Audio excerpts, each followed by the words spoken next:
All right, y'all, we're here. We're live. It's Buster Unmasked, episode 18. We got a good show for you today. We got the Devil's Rejects coming up. I don't really know what to think about these guys.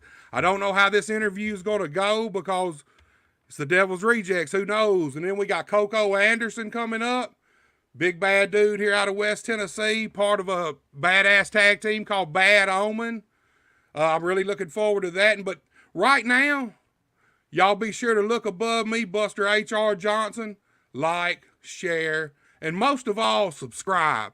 Look, guys, we got an awesome co-host today. This guy here, he's a former commentator and ring announcer for Quality Pro Wrestling out of Union City, and he's currently the ring announcer for Pro Wrestling Mid-South. I bring to you none other than Mr. Douglas Hart. Douglas. Buster, it is great to be here. I'm glad to be on Buster Unmasked, episode 18. It is an honor, and I just wanted to say thank you for that. Dude, I appreciate you being here. You know, I seen you a little bit on some Pro Wrestling Mid-South stuff, and I reached out to you and sent you the invite, and I'm glad you accepted, man. It's good to have you here, dude. Well, it's always a good time. Anything to do with pro wrestling going on, and what better way to do it on a weekday than a podcast? Hey, ain't that the truth? Pro Wrestling Mid-South, real quick, we have shows on Thursday night, Friday night, and Saturday night. Thursday in Jackson, Friday in Ripley, and Saturday in Dyersburg at the crown jewel of our empire, the Herb Welch WrestlePlex, named after, of course, Herb Welch, big trainer, long time, Memphis wrestling star from way back before television even was a thing. So for those of you who don't know who Herb Welch is, look him up, kids. He's responsible, the Welch and Fuller family is responsible for a lot of Southern pro wrestling. Right, that's right. We definitely going to talk some Pro Wrestling Mid-South. I want to talk some Premier Pro versus New South from this Friday night. And I want to know a little bit about, I know they're not in business anymore, but Quality Pro Wrestling. All right. If you want to talk a little bit about Quality Pro Wrestling, I want to hear a little bit about them. Look, I reached out to Quality Pro, I don't know, a year or so ago. Now, I didn't have no contacts there. I just went through their Facebook page and reached out because I wanted to come and film a show or two just to check it out, but they didn't really want me to come film. So I actually never got to go see Quality Pro, but you know a lot about it, won't you? We got a little time before the Devil's Rejects, dude. Look, these guys here have been in an ongoing feud with a team named Twisted Steel, who, if I'm right, are still the MCW Legacy Tag Team Heavyweight Champions. And these guys have been in a big feud. And obviously, our main guest tonight, Koko Anderson, you know him. Oh, very familiar with Koko Anderson, a former Legends and Lions champion, former champion all over the Mid-South in whatever organization he's been in. Great, great talent, excellent performer in that ring, Koko Anderson. Yeah, he is. I became most familiar with Koko at TIWF in Trenton. That's kind of where I got my first. I mean, I'd seen him on footage and stuff, but I'd never seen him live. That was the first place I got my first taste of him live. Man, Koko can get it done in the ring, man. I'm gonna be honest. He really can. He's awesome. He's the leader of a group called Black Ink with Ty Miller and John. And they're a couple of great young wrestlers. Be watching out for them, folks. You can catch them at TIWF in Trenton on Saturday nights, I believe. And also, most Friday nights, John and Ty Miller and Koko Anderson, the leader of Black Ink, they're all in Ripley for Pro Wrestling Mid-South.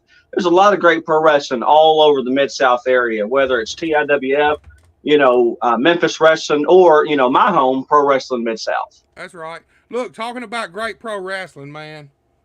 This thing makes my ear itch. I don't know why. Anytime I put it on, it makes my ear itch and it'll switch back and forth. Look, this past Friday night, Dyer, Tennessee, at the Dyer Fire Department, I went and filmed Premier Pro Wrestling, which is a new company around. They've probably been around, I don't know, 7 or 8 months now. But they did a company versus company show between Premier Pro and New South Pro Wrestling. Man, I'll tell you what, it was like having a whole nother roster for the fans, you had all the Premier Pro guys, and then it was like having a whole separate roster of these New South guys, dude. Look, I watch a lot of wrestling and I film a lot of wrestling, and I'm sure you understand. Sometimes wrestling can get, when you're there all the time, for us, it can get a little boring sometimes, even when the show's good. We see it all the time, so sometimes we don't feel like the fans do. But man, We're a little jaded, so I get what you're saying. Friday night, dude, I felt like a fan. These two companies came together, and it's hard to do for two wrestling companies to put everything aside and be able to actually come together and put on a show like they did. Now, I will say, New South, as far as the amount of matches they won, they did get to do. They took the winning share of matches from Premier Pro, but the Premier Pro heavyweight champion, he won his match. The ladies' main event was a six-man ladies match, but it ended up being on the New South side. They had one guy. One of the ladies couldn't make it. She was sick, so they replaced him with a guy. So it was five ladies and a guy. They had one hell of a match, man. It was $1 Million Baby, Autumn Marie, Little Bit, and they took on the Trash Panda, Rita Raccoon, Kylie Alexa, and Zach Johnson was the who replaced. It should have been Mackenzie. Man, it's right on top of my head. She just was recently the women's world title, the NWA women's world champion for a little bit. Man, it's right there. I hate when that happens. But anyway, they had an awesome match. And Kenzie Page, that's it. It was right there. See, that's what it's good to have someone who knows about wrestling with you, man. They had an awesome match. The whole show was awesome. I felt like a fan again. Really, I caught myself watching these matches and getting into them, just like all the rest of the fans. Really good show. Hell of a turnout. I don't know exact numbers, but it was somewhere around 250 people, which is a good crowd, especially when, like for front row tickets, this show, it was $20 a seat for front row. So I think it was 20 front row, 15 second row, and I think everything else was 10. But they had a hell of a turnout and a hell of a show, and made me feel like a fan again, man. I very seldom get shows ever so often that I become a fan once again, But look, let's talk Pro Wrestling Mid-South, like you said. Thursday, Friday, and Saturday. Jackson, Ripley, Dyersburg. Take it away, man. You tell us about Pro Wrestling Mid-South and what all's going on, dude. Pro Wrestling Mid-South has been in business for almost 10 years, I believe it is. I was there in 2015-16 for a while, about a year and a half, and I left and I was out of the pro wrestling business for a while, and then I got back in with Quality Pro. But now I'm back with Pro Wrestling Mid-South, and on Thursdays we're at the Old Madonna Indoor Arena, 2970 Old Madonna Road in Jackson, Tennessee, 7:30 p.m. And then Friday nights, we're in Ripley at the Power Pro Arena. That's a historic name for those of you out there watching who have heard that before. But Friday nights in Ripley at the Power Pro Arena, 207 Washington Street, bell time, 8 p.m. We recently had Mouth of the South, Jimmy Hart, was there. And every Saturday night, bell time, 7:30 p.m. at the Herworld's WrestlePlex in Dyersburg at 1827 St. John Avenue, right across from the skating rink. It's Quality Pro. We pride ourselves on being old school. I did commentary, of course, like you said, for Quality Pro Wrestling, in addition to my ring announcing duties. But I don't do over-the-crowd commentary, what we call over-the-crowd in the business, for Pro Wrestling Mid-South.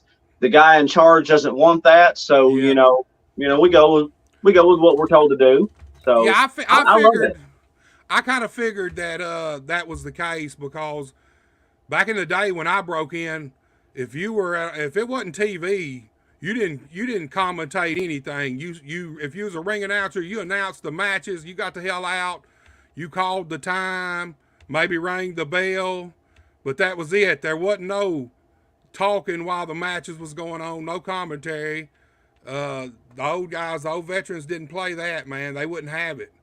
Now, right. Well, I'm Now a sorry, lot. Buster. No, dude. Now a lot of places it goes either way depending on who's running the show. Uh, I don't mind doing it. Only here's the thing I figured out and I learned that when a match is in the ring and it's doing what it's supposed to do, and the fans are into it, a lot of times if you open your mouth, you pull them out of the moment. So if the fans are with the match that's in the ring going on, I don't say a word. I did a little commentary at TI ring announcing, and a little commentary at TIWF, and 6 or 7 months ago, uh, the card was going on. The fans were with every match, just like they should be. They didn't need no extra, didn't need no help.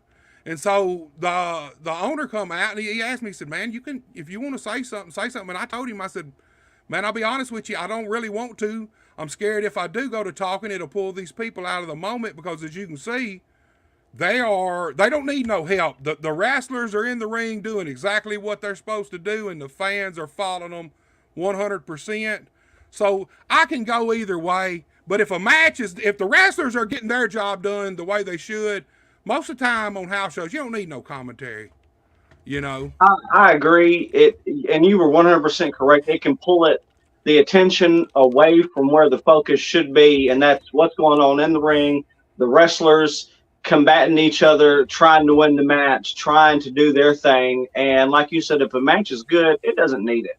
it doesn't need it. And sometimes there's good matches that may have a lull or two here or there, but that still doesn't mean you need it.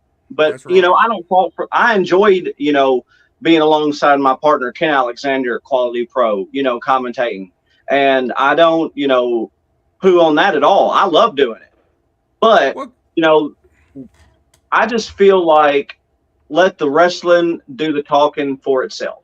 that's right. That's how it should be. Look, for TV, obviously you gotta have commentary, but man, normal shows around here, if the wrestling's doing it, don't I mean leave it alone because that's how it's supposed to be.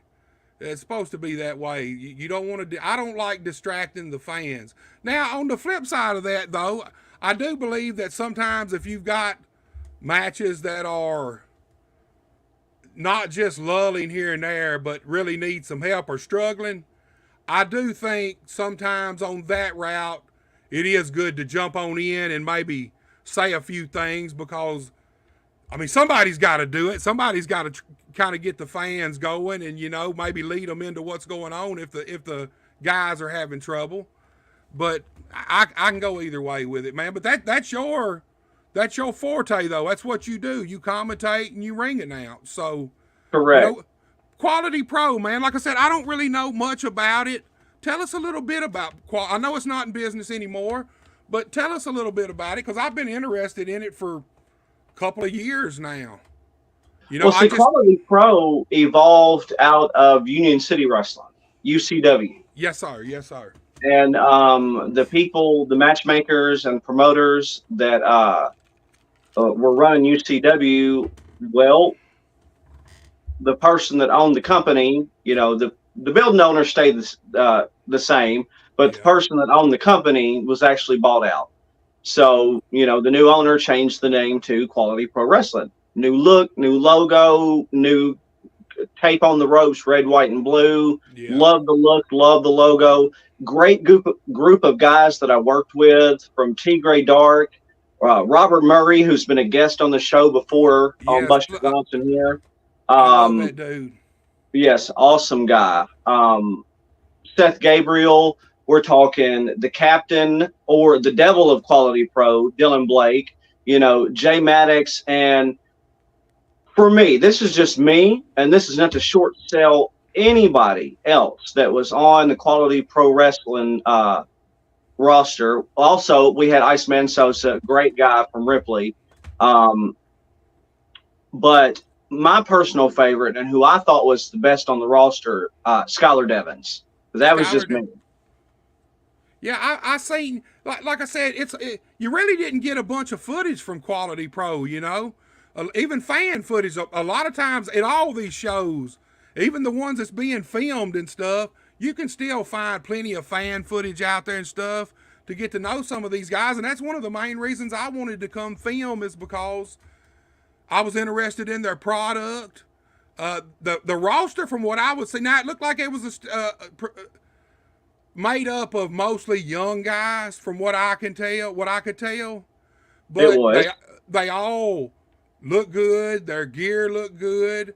I just didn't know about none of them in the ring. Like I said, Robert Murray was on here. I didn't know he was a Quality Pro guy until he told me. You know. Yep.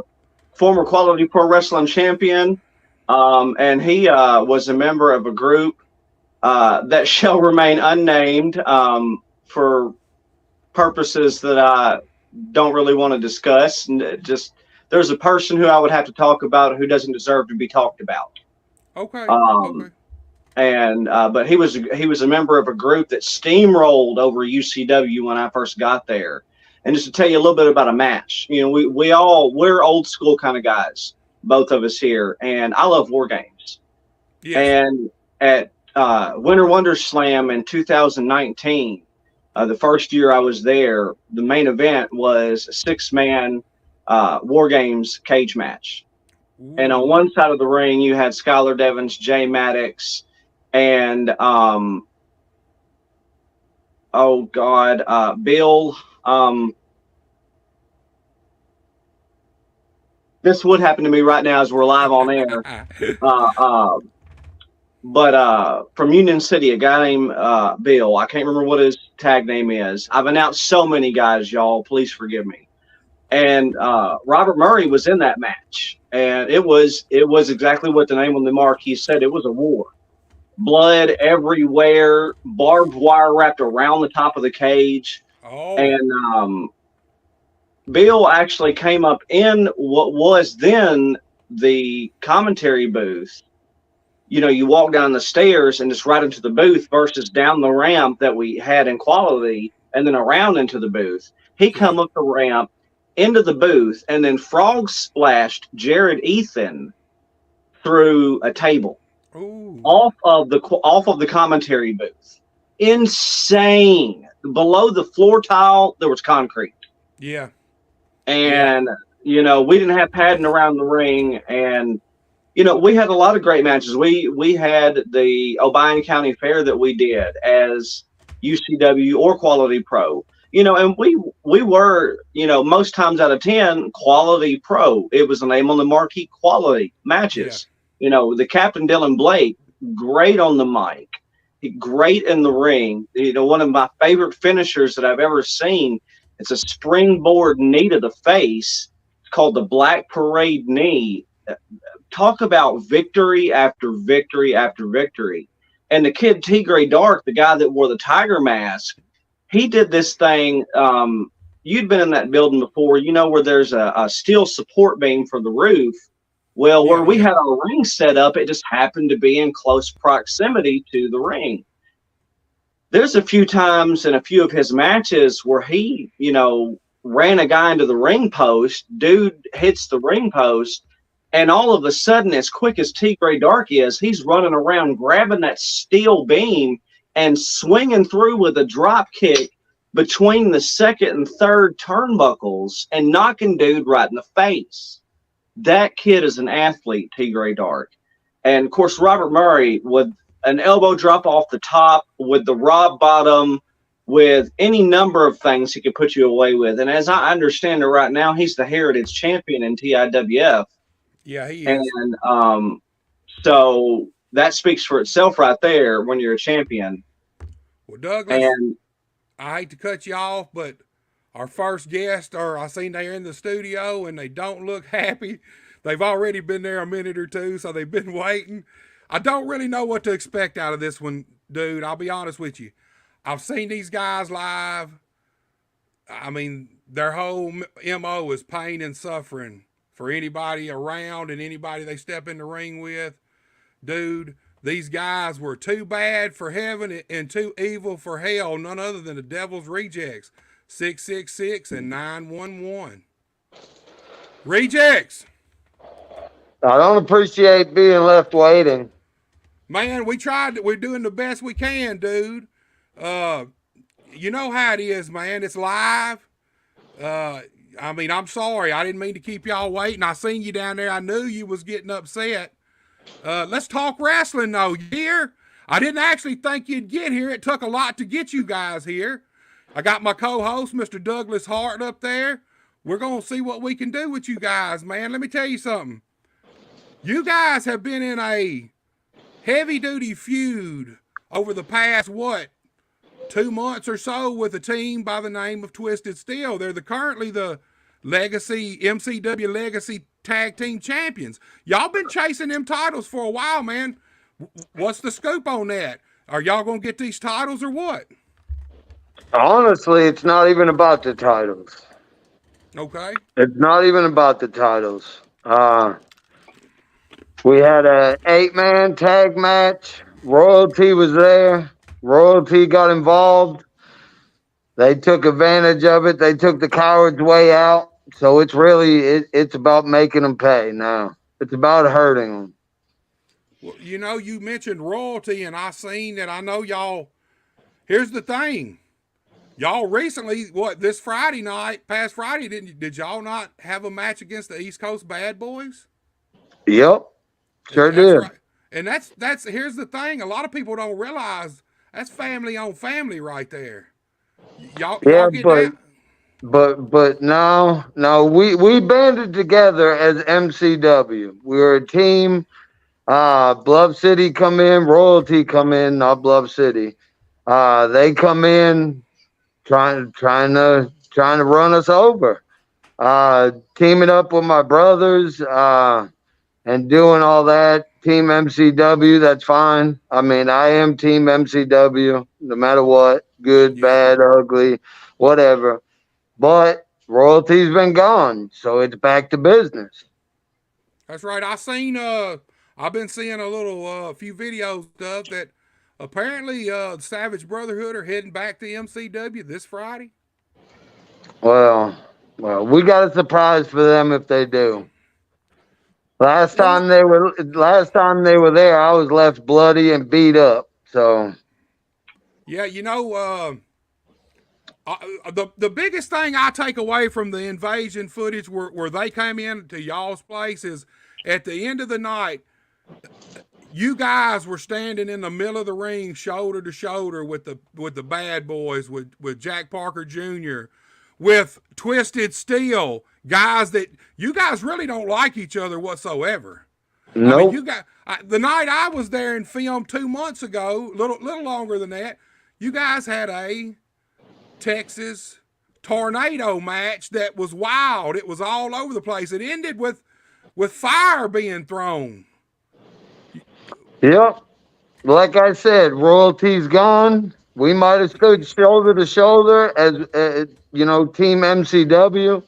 Like I said, Rejects, we're Team MCW, but they're gone. So it's back to business. Whether we got, like I said, it hasn't been about the belts. Them belts, we'll take them when we're ready to take them.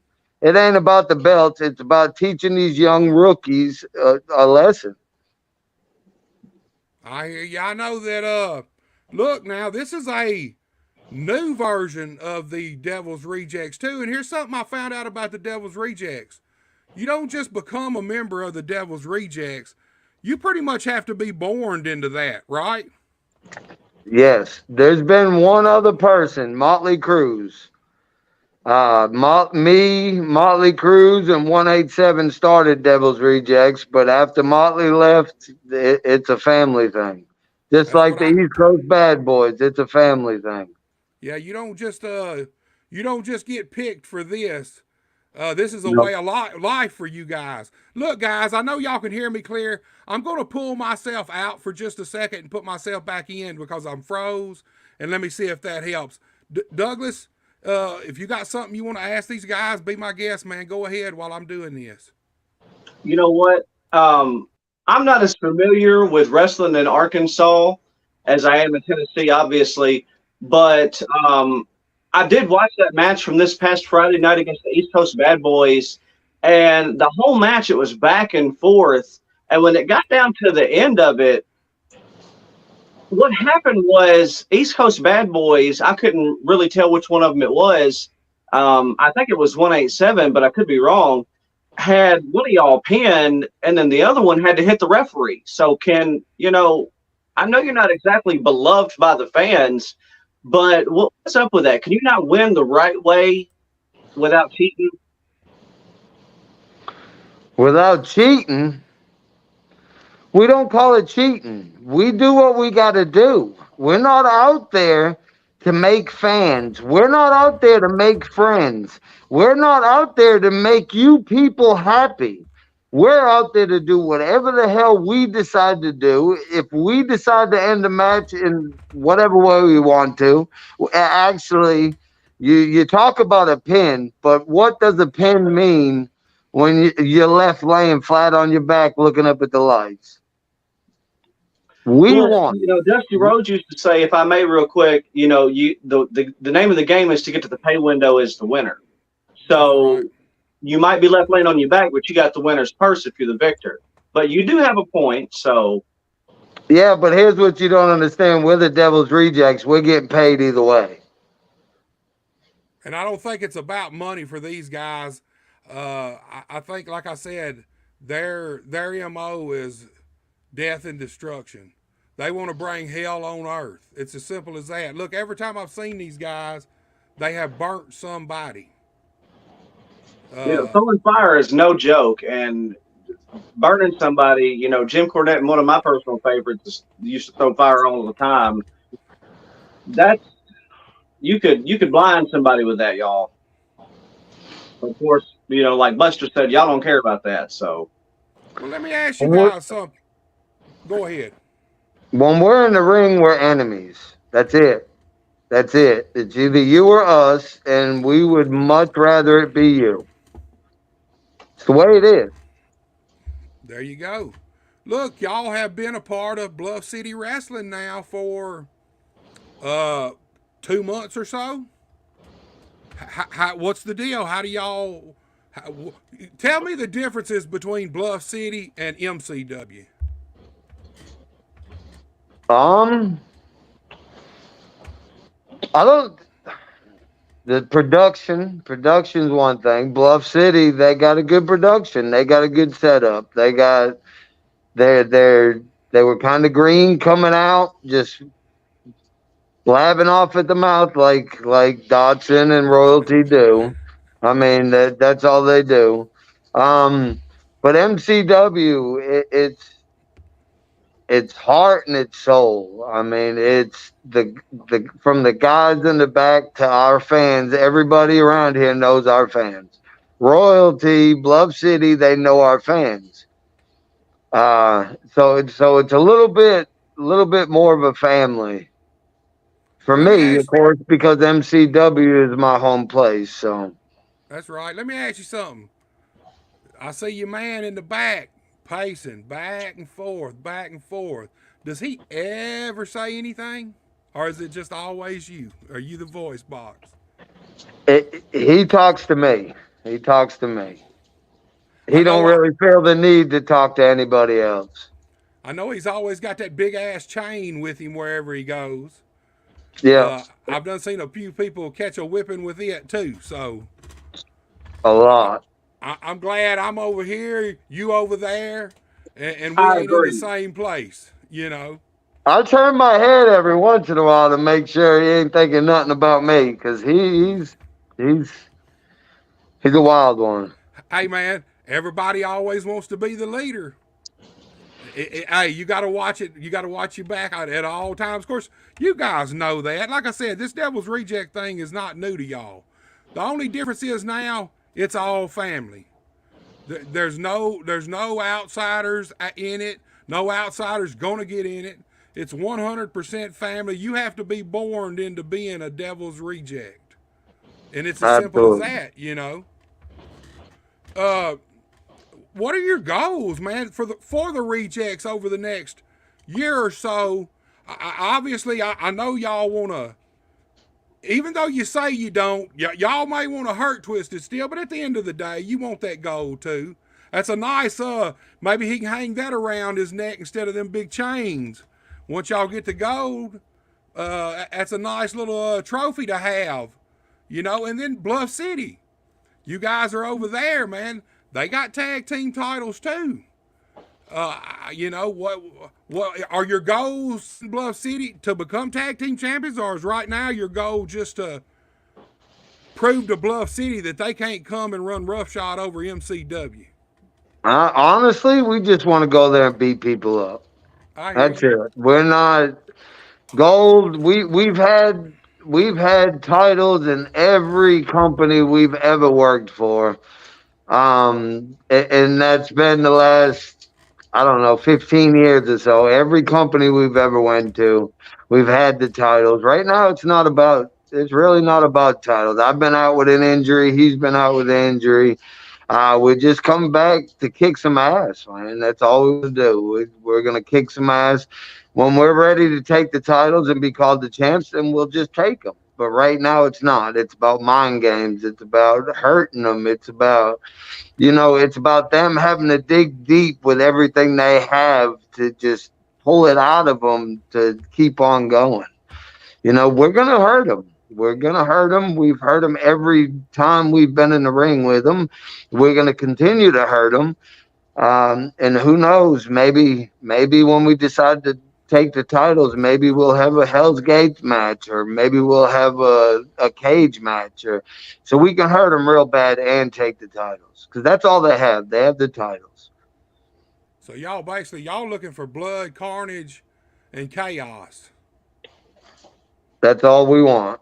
We're not worried about no titles. Like I said, when we're ready, even Bluff City, we got something to show. They come to our show, they cause trouble.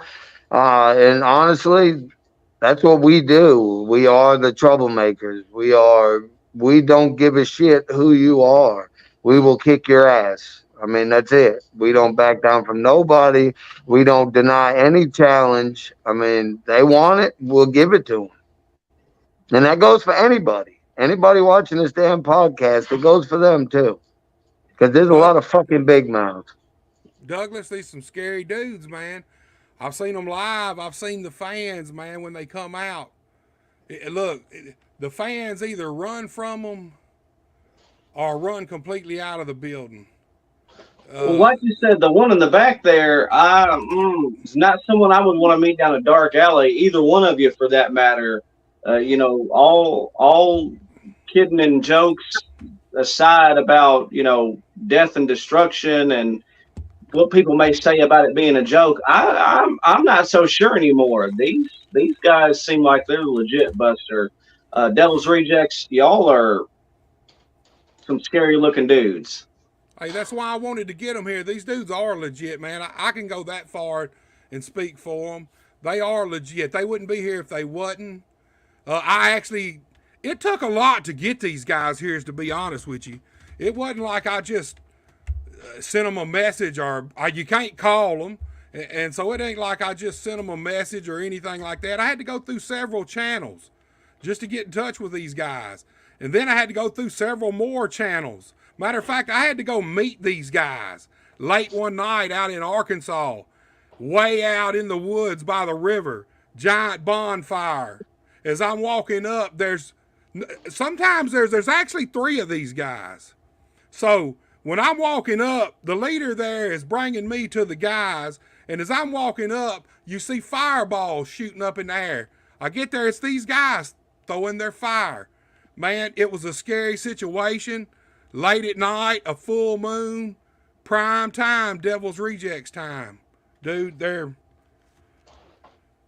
it just is what it is, man. Every team out there, every team out there needs to look out for these guys because they're coming. It's a new version, it's a new day, and it's a new time. And I feel like over the next year or so, you're really going to see these guys come to the forefront and shine over Mid-South Pro Wrestling, period. Well, my home base is Pro Wrestling Mid-South, and what I would encourage you to do, Devil's Rejects, I know you have your own way of doing things, but get in contact with the promoter of Pro Wrestling Mid-South, because I'd love to see you at the Herb Welch WrestlePlex in Dyersburg or the Power Pro Arena in Ripley, Tennessee, either one of them.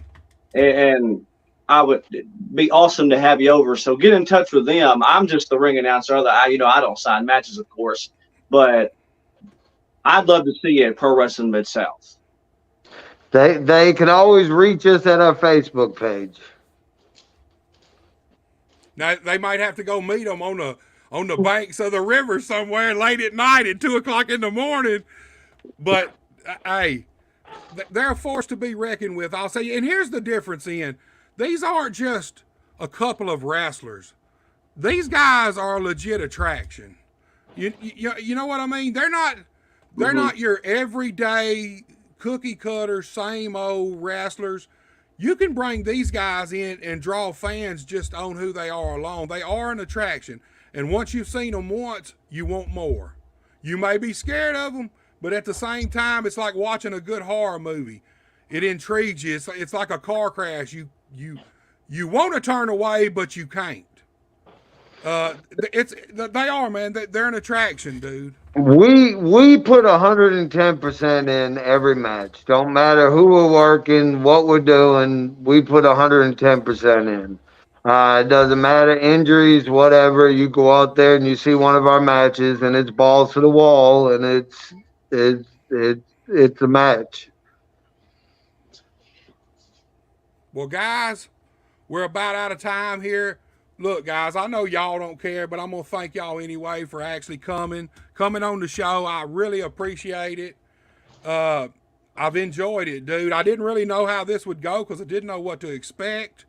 I've never really interviewed you guys. I've never really seen any interviews with you guys. I have seen promos live at the shows, but hey, thank both of you guys for coming. I know it don't matter to y'all. I know y'all are headed back to the banks of the river. Look at the eyes there.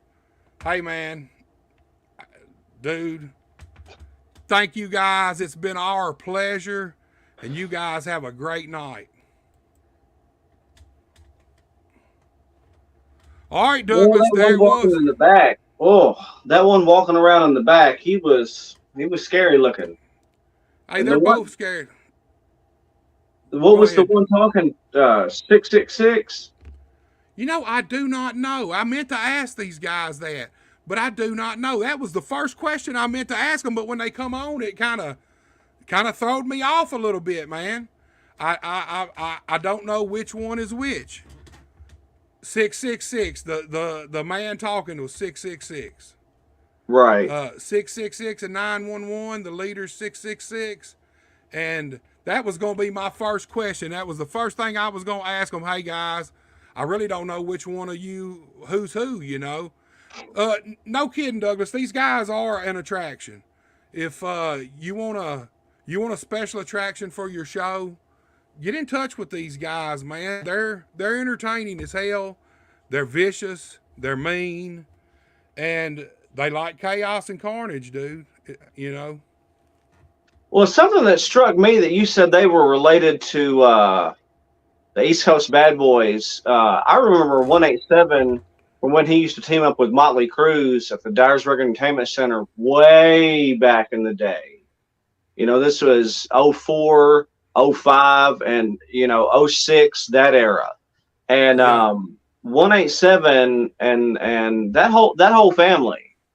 Yeah. They're no joke. Yeah, it's a family affair for all these guys. Like I said, I think Motley is probably the one and only Devil's Rejects that's not family. I don't think there'll ever be another one. I'm sure this will be passed down to the next generation of the family when the time comes, because I mean that's what I was told. It's a family affair. You don't get to join the Devil's Rejects. You have to be blood. You have to be family to get in. Right. Well, it makes sense. With something like that, when the name of the team is the Devil's Rejects, when heaven don't want you and hell don't want you. Yeah. Too bad for heaven and too evil for hell. Hence the name Devil's Rejects. Well, look, Douglas. I want to talk about a guy from the Premier Pro show this past Friday. I don't know if you've heard of him or not. He's a young guy. His name is Jake Painter. Have you heard of this guy? I've heard the name. I haven't seen him wrestle live, but I have been hearing the name. Man, he is a treat to watch live. Let me tell you something. I go to all kind of wrestling. I film a lot. I know all these guys. This young guy here, he's ready right now. He's ready for WWE, AEW, New Japan. He spent time recently down with the Samoans training. Rikishi's family, all those Mhm. Samoans. He The spent some time Anawai down there. family. Yes, and I think he also spent some time with down at Harley Race's place too. Now I could be mistaken about that, but I'm pretty sure that he has. He goes all over, man. He wrestles in California, but he don't just wrestle.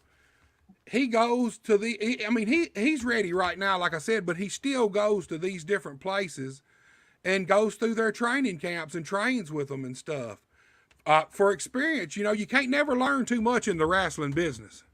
You know, I agree with that wholeheartedly. And whether you've been in this business 20 years, 5 years, 2 years, 2 weeks, if there's a seminar from, say, a Dr. Tom Pritchard and a special guest from the WWE, or, if somebody like, God forbid, that snooty AEW champion, MJF, if he were to have, you know, a training camp or a seminar or something, go to all of that. For all of you young wrestlers out there, especially the young ones, go to the training camps. Go take a 6 weeks course from Dr. Tom Pritchard in Knoxville, Tennessee. That's right. Go take whatever 48-hour seminar, 6 hour, whatever you can get from the guys like James Storm or these other people that put them on. The list could go on, and learn what you can, because the minute you think you know it all is when you know absolutely nothing. That's right. That's right on the head, man. Let me tell you something. This guy is, like I said, he looks like a star. He wrestles like a star. And most of all, he's got it up here. He understands it, and he's a young guy now. I don't know exactly how long he's been wrestling, but he's already a ring general.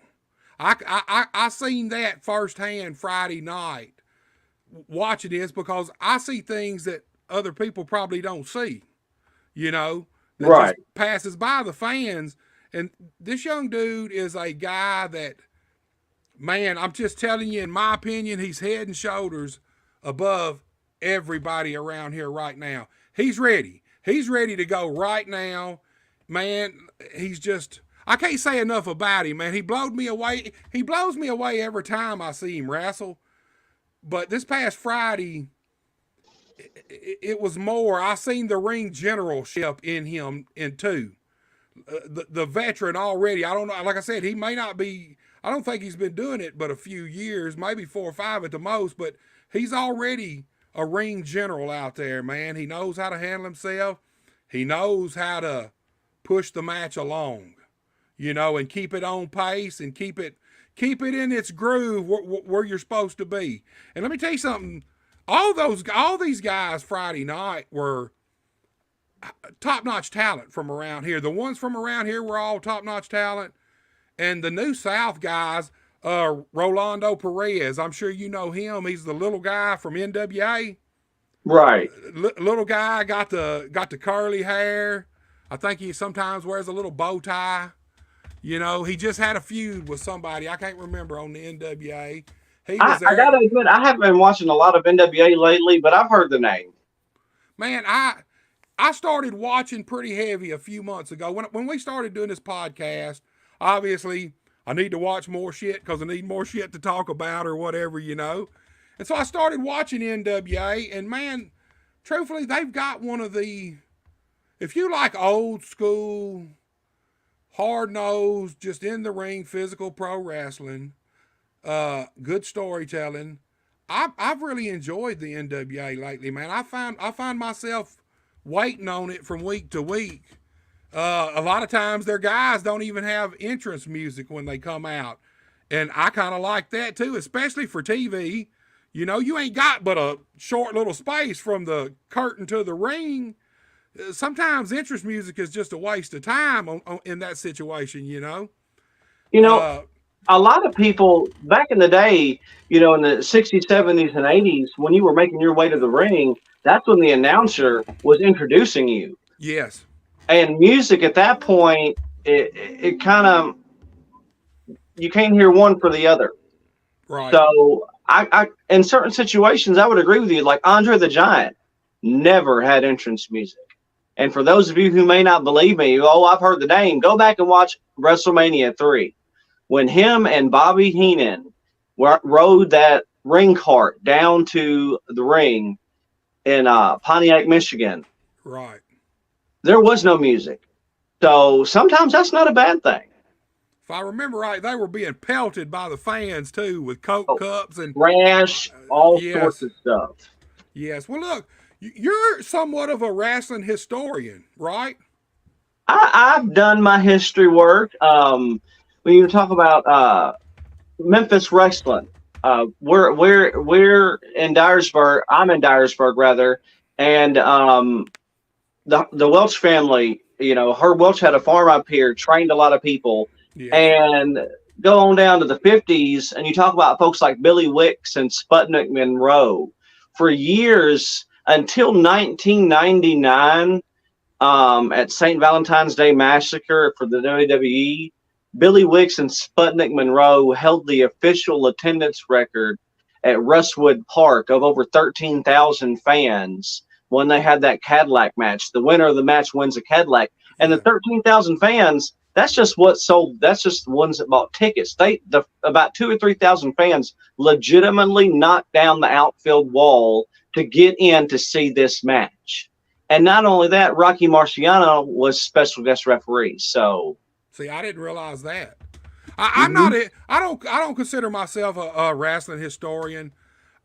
My wrestling knowledge and history pretty much comes from just my lifetime of being a wrestling fan, and obviously, when I got into wrestling, then I started going back and researching a little bit. But I'm far from a wrestling historian whatsoever. I couldn't tell you the biggest matches in certain towns or attendance records or none of that. if I could get one in, we was talking about the NWA, Pat O'Connor versus Buddy Rogers in 1961 at Comiskey Park in Chicago. Over 38,000 people bought tickets to see that match, to see Pat O'Connor defend the NWA World's Heavyweight Wrestling Championship against the original Nature Boy, Buddy Rogers. And that attendance record held until WrestleMania 3. Woo. So, that's a lot of people. And I don't know what the official gate was, what the amount of money they drew was, but when you adjust it for inflation, that's still a lot of money. Yes, it'd be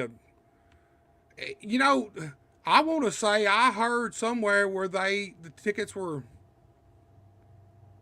even front row maybe have been $2 a piece or something like that, like right up by A lot the of times back then they were, you know. and places like that.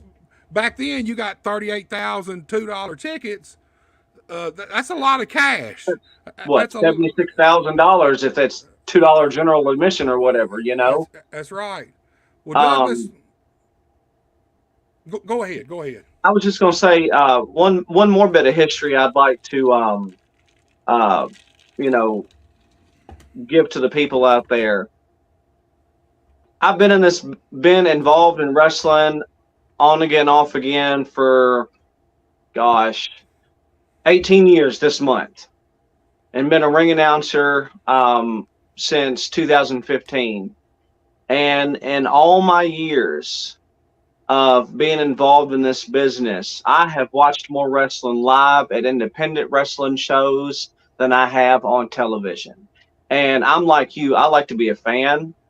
And for all the people out there watching, find you a wrestling show near you, whether you're in Trenton, Tennessee, whether it's for TIWF in Trenton, whether it's in Osceola for MCW, or, Jackson or Ripley or Dyersburg for Pro Wrestling Mid-South, come see some local wrestling, because like Jimmy Hart said in Ripley for Pro Wrestling Mid-South a few weeks ago, a lot of the guys that you see on TV started in these small towns and these small buildings, and that's who you're watching now. Seth freaking Rollins, Right. a guy that's in the finals in Jeddah for the title, I believe it's Saturday, used to wrestle as Tyler Black in small buildings. That's right. Look, So Daniel Bryan, when he first got to work and got his developmental deal, they sent him, Spanky, Lance Cade, who has passed away now, and then a guy named Shooter Schultz.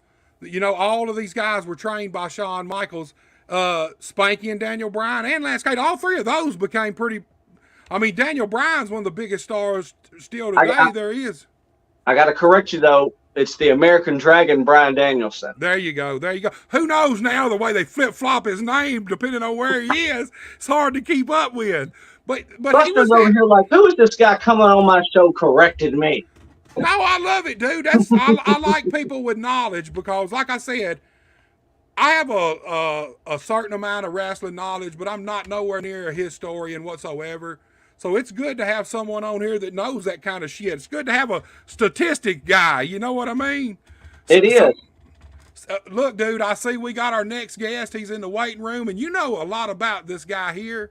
So if you want to, you handle this one. You introduce this man. Give him your best ring announcer introduction. Ladies and gentlemen, the man coming on, Buster Johnson, Unmasked, right now as a former Legends and Lions champion from Memphis, Tennessee, the leader of Black Ink, Koko Anderson. How's it going? Dude, I don't think you could get a better introduction than that, man. I couldn't have done that good. So hey, that's why Doug is one of the best in the business in this area. I mean, hey, what can you say? Dude, appreciate that. It's a pleasure to have you here. I'm glad you made it, man. I appreciate you coming. Yes, sir. Thank y'all for having me. Oh, no problem, dude. I appreciate you giving us your time. I know you're busy, man. You got a lot going on.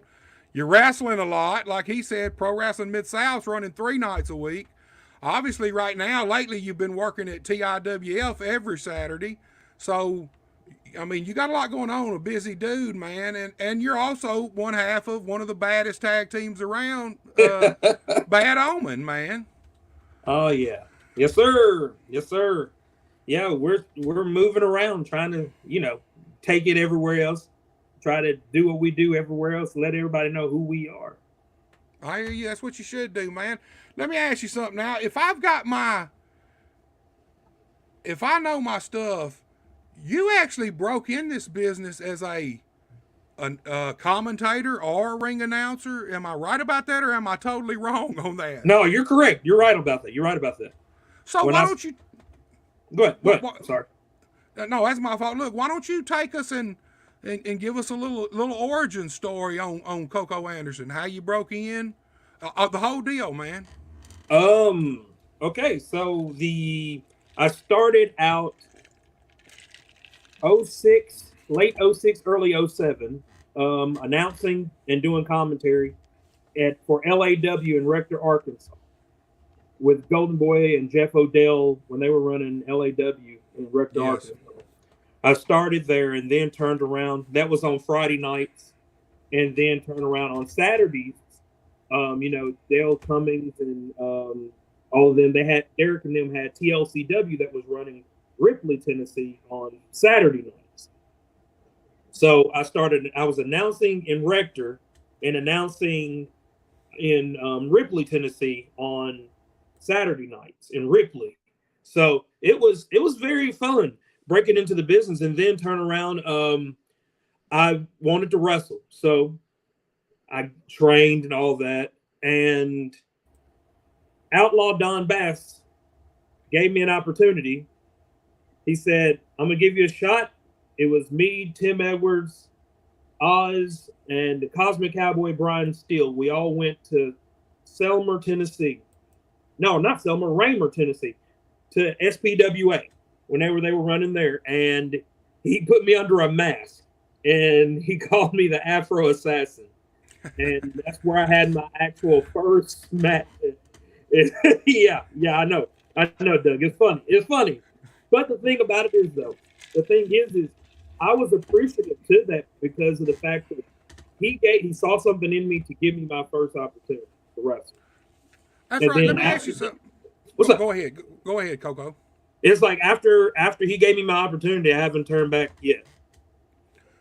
Well, how was the transition for you from going from announcing, commentating to going from that to actually in the ring?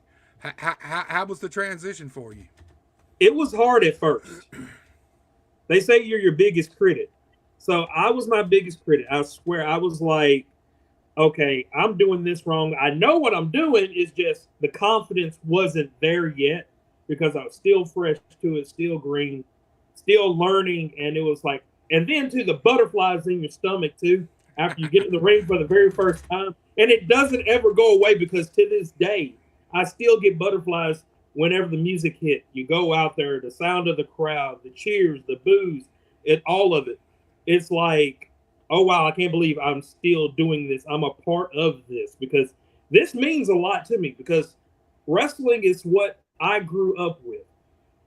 And you'll hear a lot of wrestlers and a lot of people who love the wrestling business say wrestling is their outlet. It's their getaway to get away from whatever is bothering them during the week or something. That weekend of going to a wrestling show or wrestling, lacing the boots, being around the guys in the locker room, that is what literally gives you that peace. And that's what wrestling has been for me all these years. It's given me that peace, somewhere I can go to take my mind off of things, to see different faces that I've never seen before, and to travel to different promotions, make new friends, make new enemies, But I make some. Hey, dude, making new enemies, you ain't doing something right. Dude, I seem to make enemies daily, dude. I'm gonna be honest with you. But like you said, the butterflies. Don Bass told me a long time ago. He said, "Look," he said, "if you ever lose the butterflies, it's time to get out because you don't care about it like you should anymore." Exactly. And look, dude, even before this, every week before I do this fucking podcast, I'm nervous as fuck, and I ain't got to do nothing but sit here and talk, man. I mean, that's it, but I'm still nervous, man. I don't know why. Even coming to shows and filming sometimes I'll be on the way to the show, and it'll feel like I'm going to fucking wrestle. It'll feel like old days, and I had to click it in my head and say, what the fuck you nervous about? You're going to be behind all the crowd. You ain't doing nothing but hitting play on the camera, man. It's like I said, it's like that instinct. It stays with you. It's like it never leaves because us three, we know we have a love and a passion and respect for this business that is fading out, and not too many people are trying to carry on that legacy, that memory of what the wrestling business was and still is. Because, That's like right. I said, I mean, I go, like I said, I mean, I think it's because that old school mentality of watching vets who protected the business. Guys like, because the people I looked up to was Motley.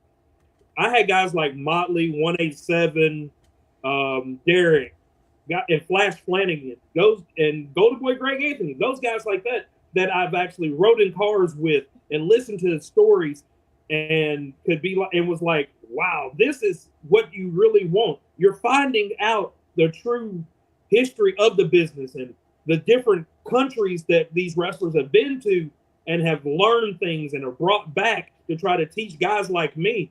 I was always taught, be a sponge. Always take in everything you can. Never, if you think you know too much, get out. If you think you know everything, get out, because you never know. Because there's always going to be an opportunity to learn something new. Mouth shut, ears open. That's what Exactly. I was always told. I want to jump in here real quick. I'm sorry, guys. No, hey, jump on in. Koko, You know this man better than I do. Koko, you were saying something about protecting the business and the old school and the this and the that, and something I've been seeing Buster talk about this past week. I do my absolute best to protect this business. It's no secret. You know this, Koko. My favorite wrestling manager of all time is Jim Cornette. And, he does podcasts just like Buster does. And he says, used to say, just because the toothpaste is out of the tube doesn't mean you have to keep stomping on the damn tube. You know, Right. protect the business. Yeah. I don't get why people want to.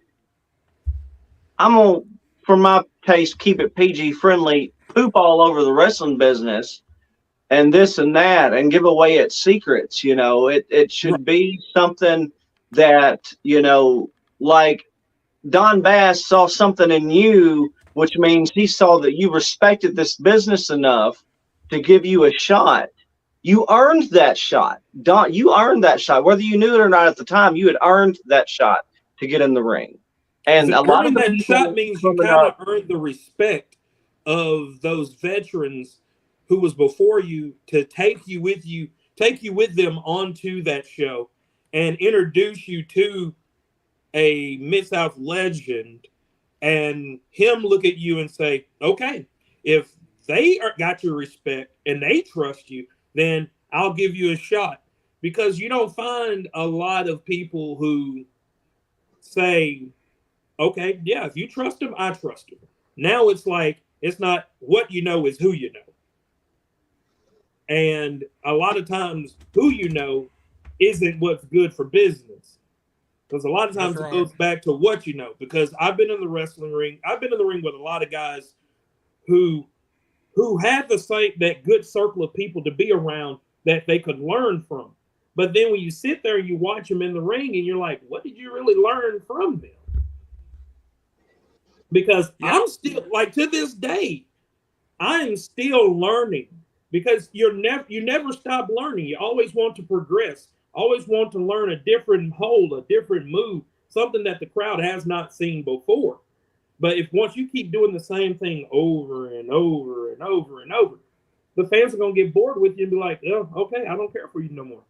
You know, like Douglas said, protecting the business. One thing I've known it, but I've been fighting it. But one thing I figured out over this since, I don't know, Monday till today, is that there are so many people that are in the business that don't really know nothing about the business. Here's the thing. They may be able to get in the ring and be good in the ring, but 90% of the wrestling business is in the back. It's up here. It's protecting the business. Knowing right from wrong. And one thing I figured out is there's been so many people brought in this business the wrong way, and they're still bringing more people in the wrong way. That, man, I'll be honest with you. I've been a wrestling fan as long as I can remember. I don't never remember not having wrestling in my life, but I am so worried that will wrestling even be around 20 years from now, 25 years from now? Look, obviously the WWF more than likely will, unless something happens to them. But here's the thing. You know, what you see on TV in their show, they're beyond wrestling. I mean, they're a spectacle. They're a spectacle. They're a TV show, and that's one thing you got to understand. They're a TV show. They're a spectacle. When you have to spend time in all these little places like all the real boys do, you know, you've got to bring these fans in. And even though everybody knows, these fans came, they bought a ticket, they still want to believe, at least for those few minutes. Oh, definitely. They want to believe. If I may real quick, my boyfriend is not a wrestling fan. He when he comes to town, you know, he comes to the shows. And, you know, he's a doctor, and at a Quality Pro show, Seth Gabriel got kicked in the chest by Tigray Dark so hard he sat up gasping for air. And my boyfriend, you know, like you said, suspending disbelief and all that, he legitimately was ready to treat the man right there as a doctor in the ring right there. You know, and that when you're doing it right, that's doing it right there. Exactly. Yeah. If you can make the fans feel the pure emotion of what you're doing in the ring, the thing about it is you get a lot of people who get in the ring and think it's about the moves. It's not about the moves. It's about telling a story. Tell the story of okay, Buster, you might have watched, and I was on another podcast last week with Alan Walker and them, and they talked, and somebody got on there, some fans got on there and talked about the match that I had with Jason Genesis. The match set with me and Jason Genesis is we were going to originally go in with 2 matches, but it ended up just being 1 that turned back into 2. So we knew that first match, we was going to make the fans think that these 2 guys really hate each other.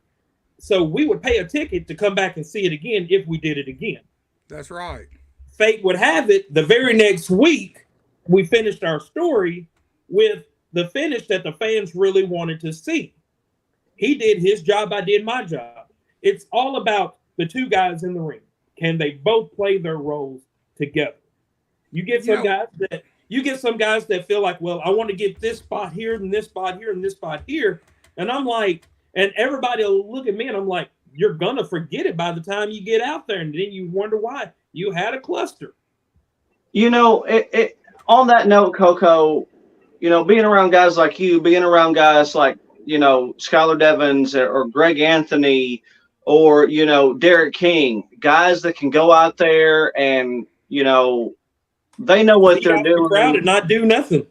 They off the top of their heads, like Dusty Rhodes, he could walk and talk and chew bubble gum and wrestle all at the same time, you know. And you need to be able to do that because, like you said, you know, and I'm tiptoeing the line here about, you know, protecting the business, but when you do all of this and all of that and all of this, and you've got this, you know, story sketched out on your pad.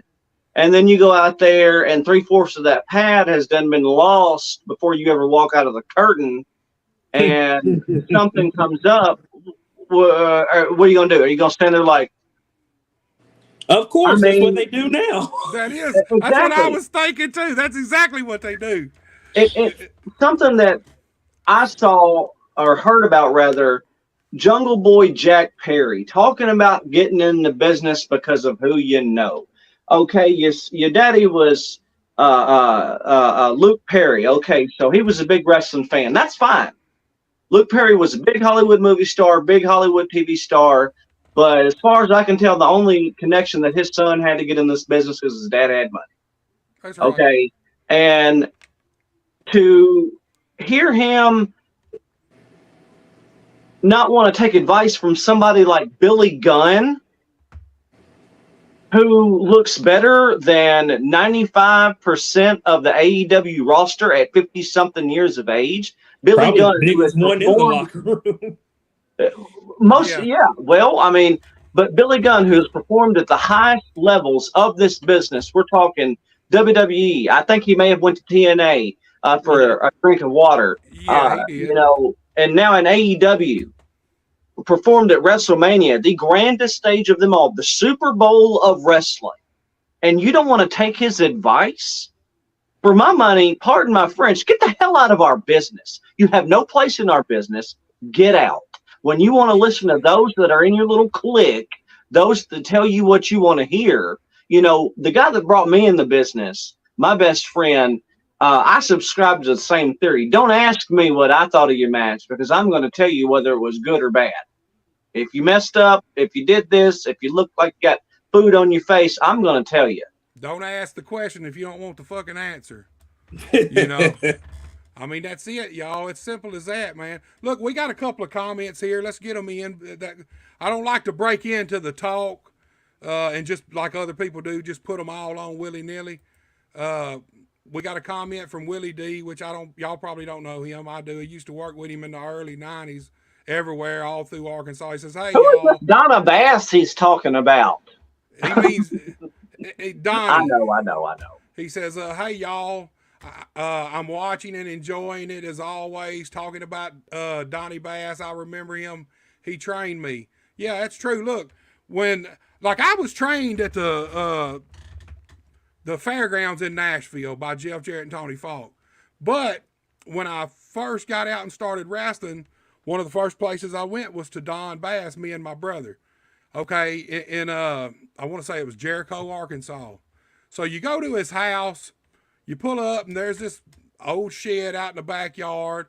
You go in, there's this fucking ring. And when I say ring, don't look, don't mistake. There wasn't no wrestling ring. It was a concrete floor with about 12 inches of fucking 6 to 12 inches of carpet on top of it.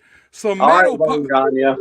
Hey, no, I'm not shitting you. Metal post, 4 metal posts with real ropes that you couldn't hit them. Nothing. They were just to keep you in the perimeter.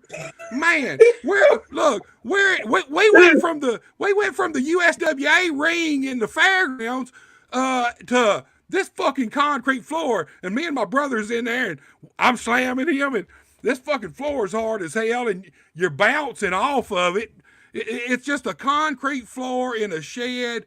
It was dingy. It was stinking. But at the same time, I remember it fondly. It was a blast, man. It was fun. Don, I tell you one thing he would do. He would get 4 guys, 1 guy in each corner. He'd tie a sock in a knot. He'd throw it in the middle. And you guys were on your knees. Y'all had to fight for that sock.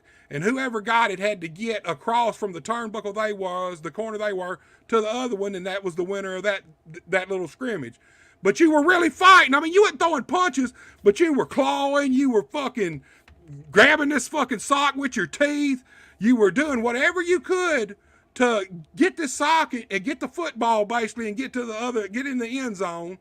And, dude, that's one thing I think guys ought to be trained in, too. Look, they train all these guys how to do all this stuff and how to work, but you also need to throw some real things in there like that, where guys get to see who's really go for it, get to assert their dominance if they can. He done some other things too. I don't remember what, but the sock thing stuck with me all my life. I loved it. It was one of the best things ever, because mostly wrestling's a give and a take anyway. We're out there. Go ahead, Koko. I got a question for you. Okay. Do you think the generation now would be able to handle a real training session like back in the day, where from a Motley Crue, where they were actually running laps and doing Hindu squats and all of this before you ever? Because the one thing about me is I learned every aspect of the business, and I respected it because of the fact that when I first started, I was helping take down rings. I was helping put up the ring. I was helping in concessions, helping sell tickets, helping put up posters, doing a lot of the driving. My first PO that I got as an announcer, and I am forever grateful for it because I know it's paid. Oh, we lost him. He'll pop back in. And a lot of people never paid dues. And it was more of, I got paid $5 as an announcer. Nowadays, guys been in the business a month or two, feel like they should get $40, $50. And I'm like, but you don't know the aspects that you need to know of this business to say, oh, well, I need $40, $50 just to come do this. Why? Why should somebody pay you that? When you can't even respect the business enough to listen to what the shot callers are telling you to do.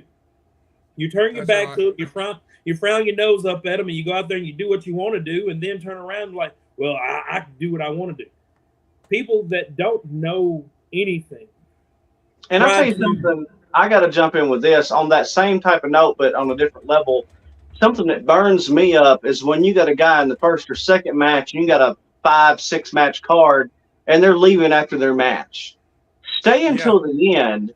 Stay and watch why the guys that are in the main event are in the main event to begin with.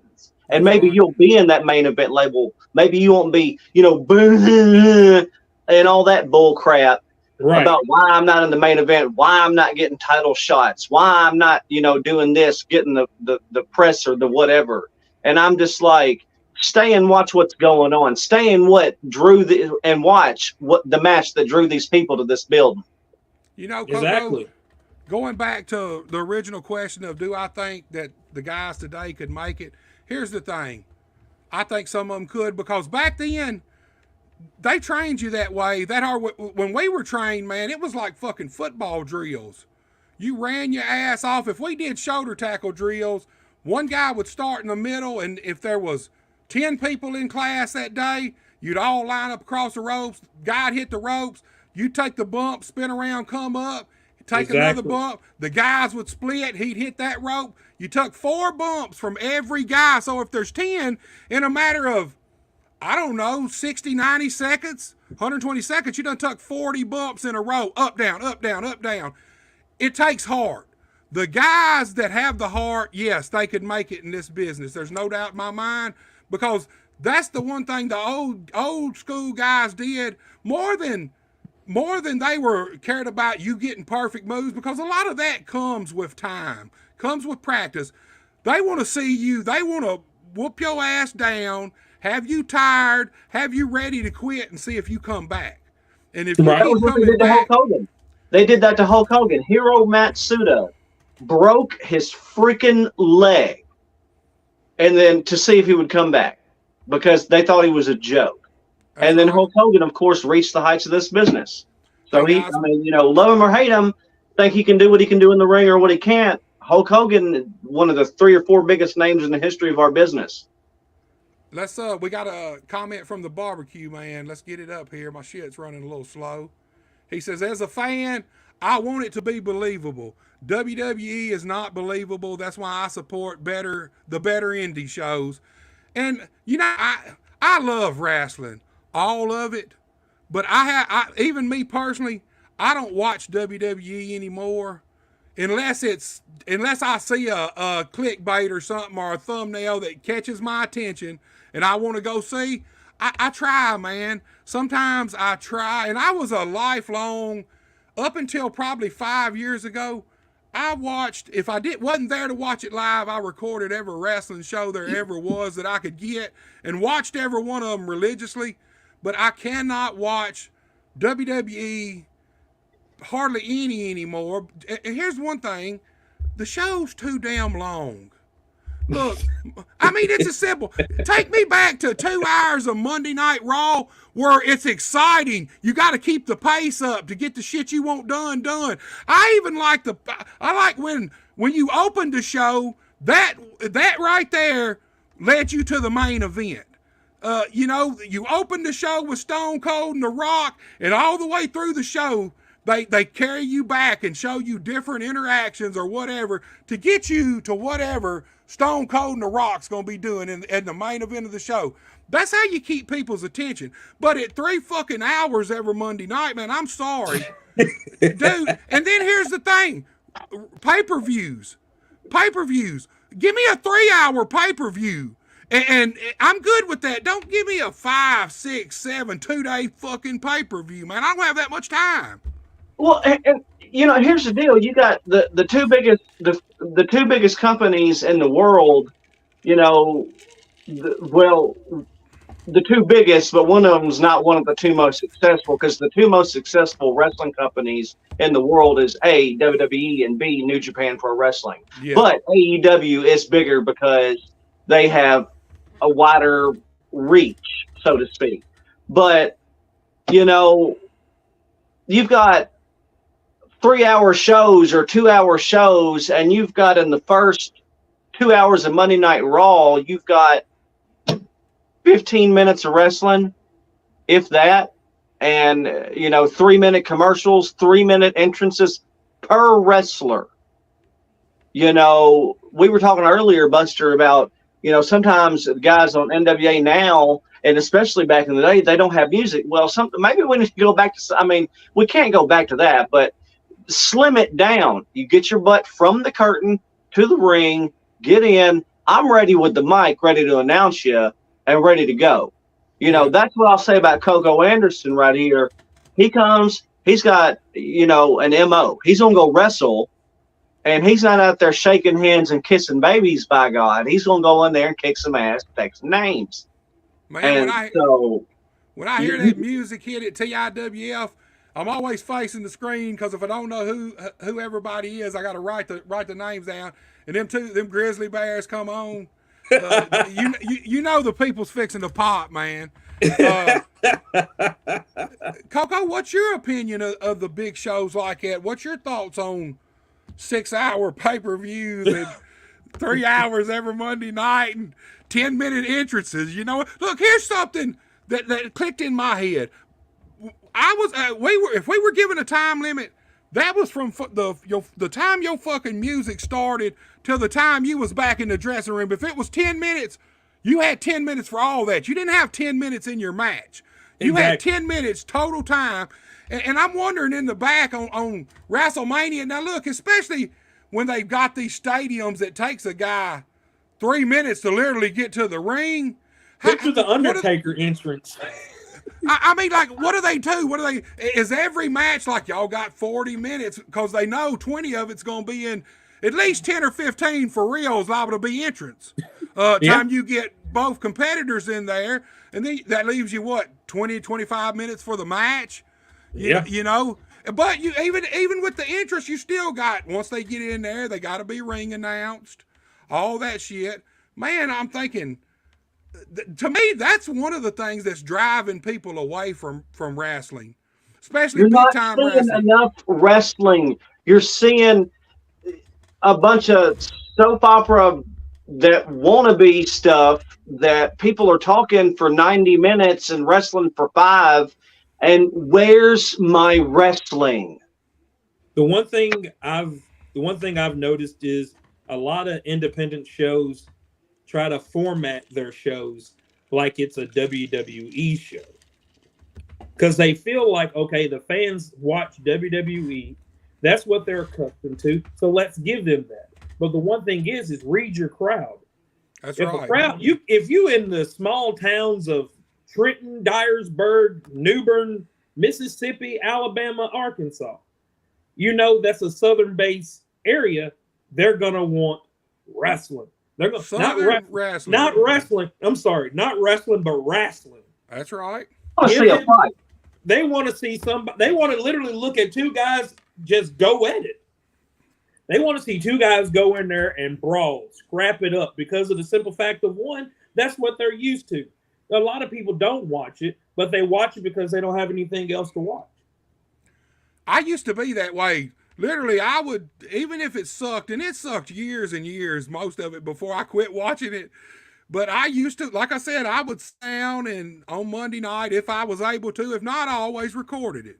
Yeah. I mean, even back, look, when I was still wrestling, even before that, when I was training, from the minute I started training, I started recording every wrestling that I could possibly get on my TV, old VHS.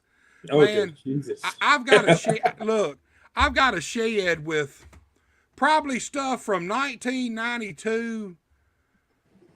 Oh God, probably till 2002, maybe a little longer than that. I got every bit of everything when I say I got every bit, every fucking show, every Nitro, every Raw, every before that, prime times on TNT and all that shit, old Georgia Championship Wrestling.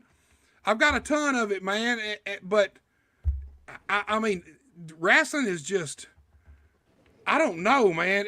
And I'm like Koko. I see that from the outside looking in. When I'm on a show and I'm filming it, I can tell the shows who kind of pattern themselves after WWE, AEW, whatever. It's like they're trying to mimic what they see instead of doing what you do. You're wrestlers. Be fucking wrestlers. Do what wrestlers do. And if you're, like Koko said, if you're from around here, we all growed up on the same style Southern wrestling. Like you said. You know, Channel 5. That's Exactly. right. That's You right. know the funny thing? I had a match one time with a guy. I'm not going to say his name. He brought his iPad with a match from WWE, and he handed me his iPad and said, "Watch this match. I want to do this." He wanted to do the match, move for move, spot for spot. I literally, and everybody in the locker room knew how it was. I looked at him and said, "Okay." I took his iPad, closed it up, set it down on his bag. He came back through, and he was like, "So you got it? You know what you're doing?" I'm like, "Yeah, I'll see you out there." He's like, "All right." We get out there. He wants to start trying to do all the stuff that he saw in them and that. It's like, nope, not doing it. I'm like, do what? Go ahead. No, you go ahead, Koko. Finish what you're saying. My whole thing is I want the crowd to feel like it's organic. That's right. I want the crowd to be able to feel what I feel. As a babyface, as a heel, I want the crowd to feel something. And the thing is if I don't do my part, like it starts from the music, it goes down to Doug doing the ring announcing, the introductions of the guys, the way he introduces us, he gets it in his voice like he's really into it. That's going to get the crowd into it. And then from the time I get up there and I do the first lockup and I trash talk my opponent that's standing across from me, the crowd's going to freaking react to that. If the crowd is reacting to me and I'm the heel, my work is done. That's right. You know, here's It's something. an easy night for you. It's not about how many super kicks can I do in this match? How many hurricane runners can we do? How many dives can we do? It's not about that. You can have the crowd in the palm of your hand. I've always been told less is more. Yeah. Look, wrestling, going back to where we started, goes back to psychology. Yeah. I mean, it's as simple as that. I don't like the modern young wrestlers. I don't even know if they even, I'll be honest with you, I don't know if they understand psychology right, because most of them, truthfully, if they go out there and they do their spots and they get a pop from the fans, they think just because fans popped on what they did that they care. Yes. Couldn't be further from the truth. Look, you can make fans pop on damn near anything if you do it right, but just because they pop does not mean they care about you or what you're doing and the story you're telling. And if you can't get them to care about you and what you're doing right then and the story you're telling, then it's a lost cause, because that's what true wrestling is. True wrestling is emotion. You evoke emotion out of people. And another thing, like you said, it starts from the get-go. If you believe who you are, the fans will believe who you are. But if you go out there and you're pretending, they can see that. Oh, they definitely. can 100% see that. You know, in cheap heat, here's something else. A lot of these guys go out and they want to mess with the crowd and get all their heat. I mean, look, Bill Dundee said one time, I get my heat off of what I do to my opponent in the ring, not by fucking with the crowd. You know what I mean? That's where you get real heat at, right there. When you get people pissed off about what you're doing to their baby face, that's when you got the crowd in the palm of your hands and you got them right where you want them and they're ready. Or whenever your music hits and they just instantly start booing you. Yes. That's when you've already got them. When you've already when had your music opportunity hit, they to already get 'em. start booing you before you even come out the curtain. You got them sold. It's an easy night. One thing, it goes back to what you just said, the pop. I see guys that worry about the pop. Oh, I'm going to get the loudest pop. Oh, I'm going to get the loudest pop. My thing is who you trying to pop, the boys in the back or the fans? It doesn't matter, because of the simple fact of one, I've seen guys go out there and get the biggest pop from the crowd, but have the shittiest match in the damn ring. Exactly. They rely on that pop. They believe that pop means they're doing everything right. But you're not really, because of the simple fact of one, if that crowd dies on you and sits on their hands during your match and don't even want to do anything and then turn around, this looks like, okay, no, I'm not invested in it. You try to do something, like I say, less is more. It's not about every spot you can do. And I never realized how many guys didn't know how to chain wrestle good. I'm not the best chain wrestler, don't by all means. But it's the fact of some guys who really don't know how to chain wrestle. It's like, really? You don't know how to lock up properly and been in the business forever and a day and still can't lock up properly. Or guys, and I see this so much, and I get it. It's independent wrestling. It happens. But not everybody is for the wrestling business. Hey, ain't that the fucking truth right there? Look, there you go. That is the honest truth. Look, when we first, my brother got to get me trained. My brother eventually got a hold of Jerry Jarrett, which sent us to the Nashville Fairgrounds. But you know, I wasn't on the conversation, but my brother, when he got off the phone, he told me, he said, "Man, he said it was almost like he tried to discourage us from coming in every way." And here's what he told my brother. He said, "Look," he said, "it ain't what you see on TV." He said, usually you're lucky if 1, 2, maybe 3 a year actually get through training and actually make it in the ring. Because back then, they didn't let you in the ring until you were ready, till they knew you were ready. You had gear. You had to look like a wrestler. You had to be ready. There wasn't no train 2 or 3 matches, 2 or 3 practices, and you're in the ring because you could do one thing, you could do one flip good. No, and it starts with the foundation. You talk about these guys. There's literally guys out there that can do all these awesome spots, but like you said, these motherfuckers don't even know how to lock up or where to go from a lockup. They do not know how to lock up, snatch a headlock, and start a match right there. Build it from that point. They want to start it.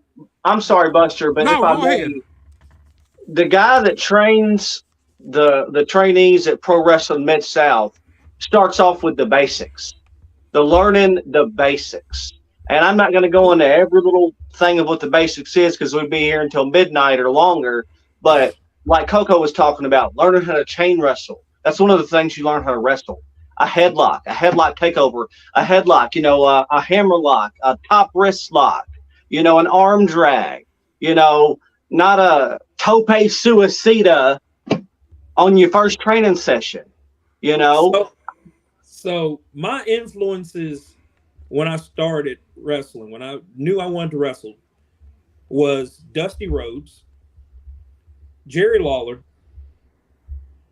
promos with Shane Douglas. And I studied this because it's what I used to do.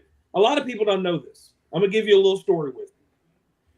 Short. I was born club-footed on my left foot, so my confidence in being able to do things was shot. But growing up, I played baseball, I did football, I did church league basketball, then I wanted to wrestle. Growing up, I wanted to wrestle.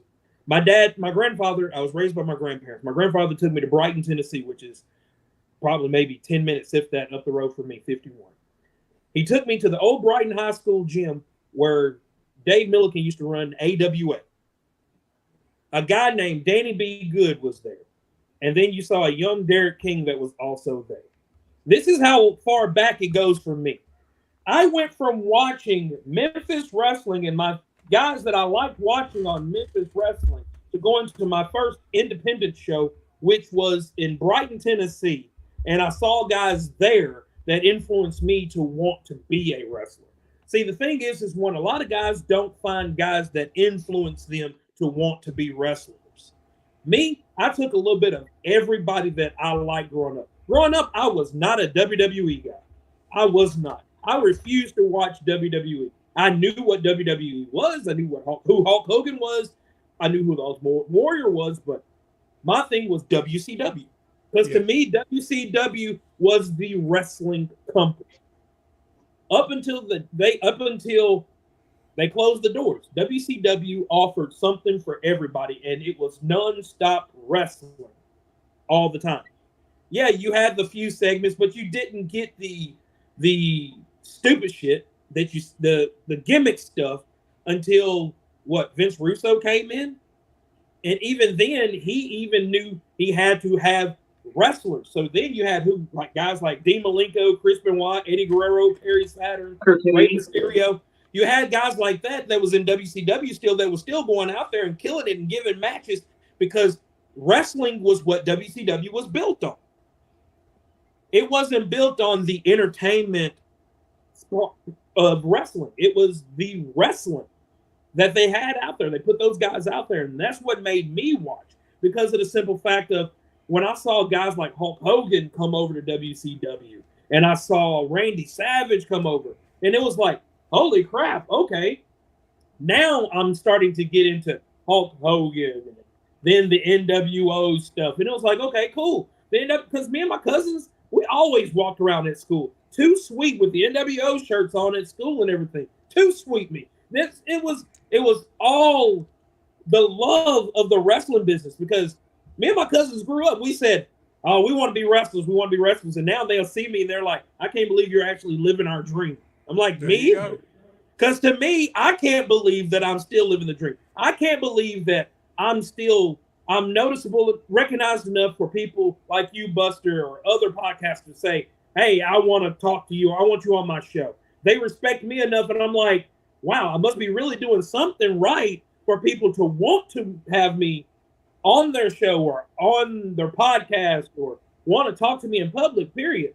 My daughter goes to school and people say, she'll tell them, yeah, my dad wrestles. They're like, no, he doesn't. She'll pull up a video of me wrestling on YouTube and they're like, oh, I've seen him wrestle before. He wrestles in Ripley, doesn't he? And it's like, and from that, it's like, okay, you never know who you're touching in the crowd because you're going to always be noticed. Doug can be the best, can be doing his ring announcing, and the fans see him and say, maybe I want to be a ring announcer like Doug. Maybe I want to be a cameraman like Mr.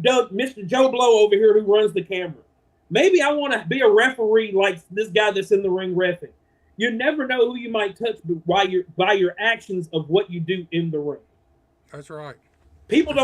Guys got to learn how to sell. They got to stop worrying about the guys in the back. Do what you do best. If you're confident in yourself, do it. Because there's going to be people who don't like you. There's going to be people who's going to put dirt on your name and trash talk you to death. You can't let that keep you from doing what you know you got to do. And that's what I do. I have the handicap disability, but I'm not going to let that keep me from doing what I love to do. You tell me no, I'm going to say, okay, I'm going to go do it anyways and prove it to you wrong. I'm going to prove you wrong. I'm going to make you eat those words. See, I'd have never known that unless you told us that, because I've never seen it. I've never seen the ring at all where no disability or anything. I'd have never known unless you told me. I didn't know it either until he told me, so I'm with you. Yeah, it's like I said, it's something I've dealt with my whole life. I mean, and like I said, it's like I said, I don't let it keep me from doing what it is I want to do. I live my life like everybody else. I do everything like anybody else can. It's just a simple fact of a lot of people let certain things keep them from being able to do what they want to do. Don't do it. Like, do what it is. If your dream is to do something, do it. Follow through with it. Prove the naysayers wrong, because of the simple fact of one, I'm living proof. I was told the day I got in a pair of tights, don't ever get another pair of tights. Sure enough, fast forward these years later, I'm still in a pair of tights. Well, let me ask you something, Koko. Now, this is a personal question from me, and I'm dying to know the name Koko. Is it an homage to anybody? How did you land on that, man? When I was younger, when I first started, everybody joked around with me, called me Little Koko. And then I was like, you know what? I'm going to take it and do it. So, and then it was like, well, I can't go by Koko Beware. Can't go by Koko Beware Jr. So it's like, okay, so let's add my own flair. So my real last name is Anderson. Okay. And so I was just like, you know what? Koko Anderson. That's where we go. That's what we're going to go with. So we fast. This is funny. I'm glad you brought that up. Fast forward. Let's see here. We had a show with C.W. Anderson on it. And he looked at me. He's like, so you're using the Anderson gimmick name too, huh? I'm like, oh, no, I'm a real Anderson. What do you have to say on that? Did he pop on that? Yes, he did. I was like, I'm a real Anderson. My last name is Anderson. He's like, ah. And it's funny. Rodney Howard, Hot Rod Rodney Howard, Buster, you know him to death. You know him. Yeah. Whenever he was announcing in TIWF, he would call me the nephew of Arn Anderson and Owen Anderson. I was the adopted nephew, and it was so funny. It was over. It popped me. That was the thing. It popped me because he knew, like, Arn Anderson is one of my favorite wrestlers. My spine buster comes straight from Arn Anderson. If you see me with a spine buster, it is Arn Anderson. I love Ron Simmons, boom, up, down, but for me, it's Arn Anderson. It was like the selling, it's the feeling that you get when you see Arn Anderson or Ole Anderson in the ring. They made you believe. And it was like, this is real. You know, when you talk about that spine buster, you know, there's a reason when I do actual commentary, when I see that spine buster, I call it the AA spine buster. And if the guy on play-by-play, because I do more color, is like, who do you do? What? Arn Anderson. Hey, okay, I was going to say, you better be careful because people going to think you're talking about me. You know, I'm a AA too. Well, we're talking about Double A, the enforcer, Arn Anderson, the owner of the Four Horsemen gimmick himself. Hey, and I look, I love your spine buster, Koko, but Arn Anderson, I think everybody's spine buster is from Arn Anderson. Everybody who ever tries it or does it, they got it from him. Of course. You know, if they lie and say they didn't, they're lying. If they say they didn't, they're lying. When he hits that, when Arn would hit that thing, it was so pretty. It's the up, it's the twist, it's down. It's so fucking beautiful, man. It's got everything you want in a move. It looks devastating.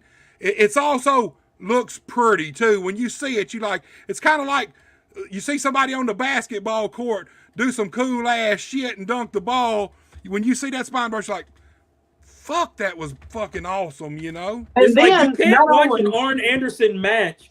If you go back and you watch an Arn Anderson match from WCW in the early 90s on up till he got out of the ring, the crowd still popped on his spine buster. Because when he hit it, the crowd knew that was it. It wasn't like how it is now where, oh, it's just a basic setup move. A lot of people don't know. My first finisher when I broke into the business was the spine buster. That was my finisher. And then it became just a regular wholesome move that everybody else did in matches. So it's like, well, that if my opponent, if this guy can kick out of my spine buster, why wouldn't my opponent kick out of my spine buster? Well, let me ask you this. Speaking on that and finishing moves, what's your opinion on, I mean, everybody kicking out of 10 finishing moves per match, man?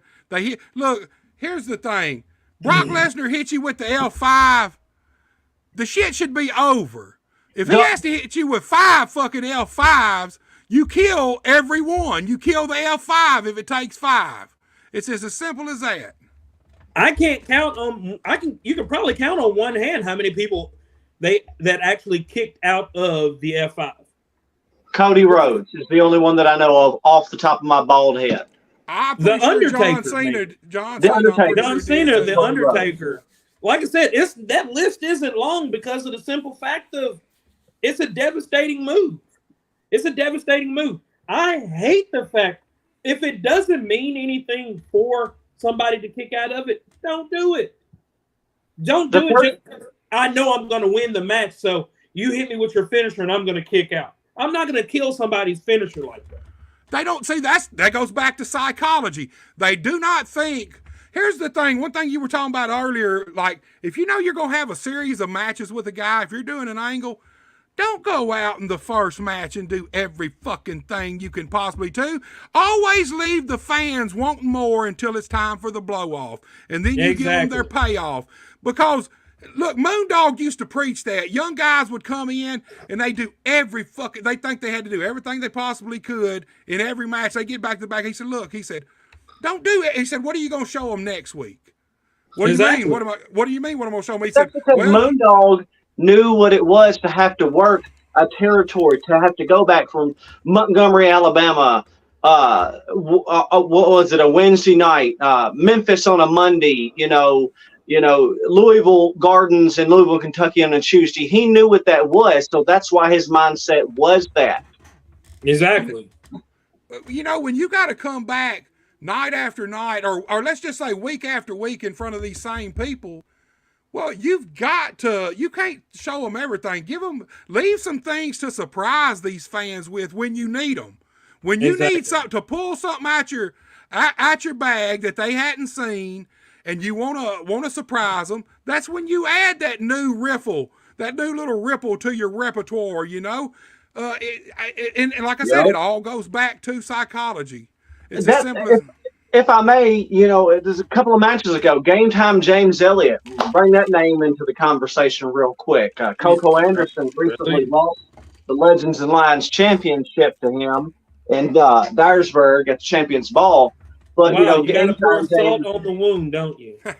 Well, I was going to bring it up eventually. Right? You knew I was going to bring it up, but a lot of people, when he drops down, he used to play football. When he drops down in that stance, a lot of people think he's going for a clothesline. Well, he threw him a swerve and he speared him and changing it up. Like I said, there's a lot of things that I used to do when I was younger in the business and everything that I used to do that now I don't do. But when I do pull it out and do it, the crowd's like, oh, wow, I haven't seen you do that in a while. That's something different for me to see. That's right. The thing is if you constantly keep doing dive, super kick, Canadian destroyer, if you keep doing all of that stuff and it happens in every freaking match, the crowd's like, okay, I've already seen that. Show me something I haven't seen. Exactly. How about a headlock? That's something you haven't seen in a match. A headlock takeover into a head scissors, kick out and get that motherfucker again. You know, Like, God dang, I don't even understand it sometimes. I'm glad you brought up Canadian Destroyer because Willie D made a comment that's been up here for a little while, and I want to get it on. He said, I hope it doesn't, but the Canadian Destroyer probably will paralyze somebody at some point. Koko, what are the moves? What are your most dangerous moves that the most dangerous moves you see that you don't like taking, or it ain't even don't like taking, just that you think are, like he said, going to hurt somebody bad one day? Canadian Destroyer is one. I mean, a pile driver can hurt somebody too. There's a lot of things you can do. A basic jawbreaker in a match can really hurt somebody. I mean, a DDT.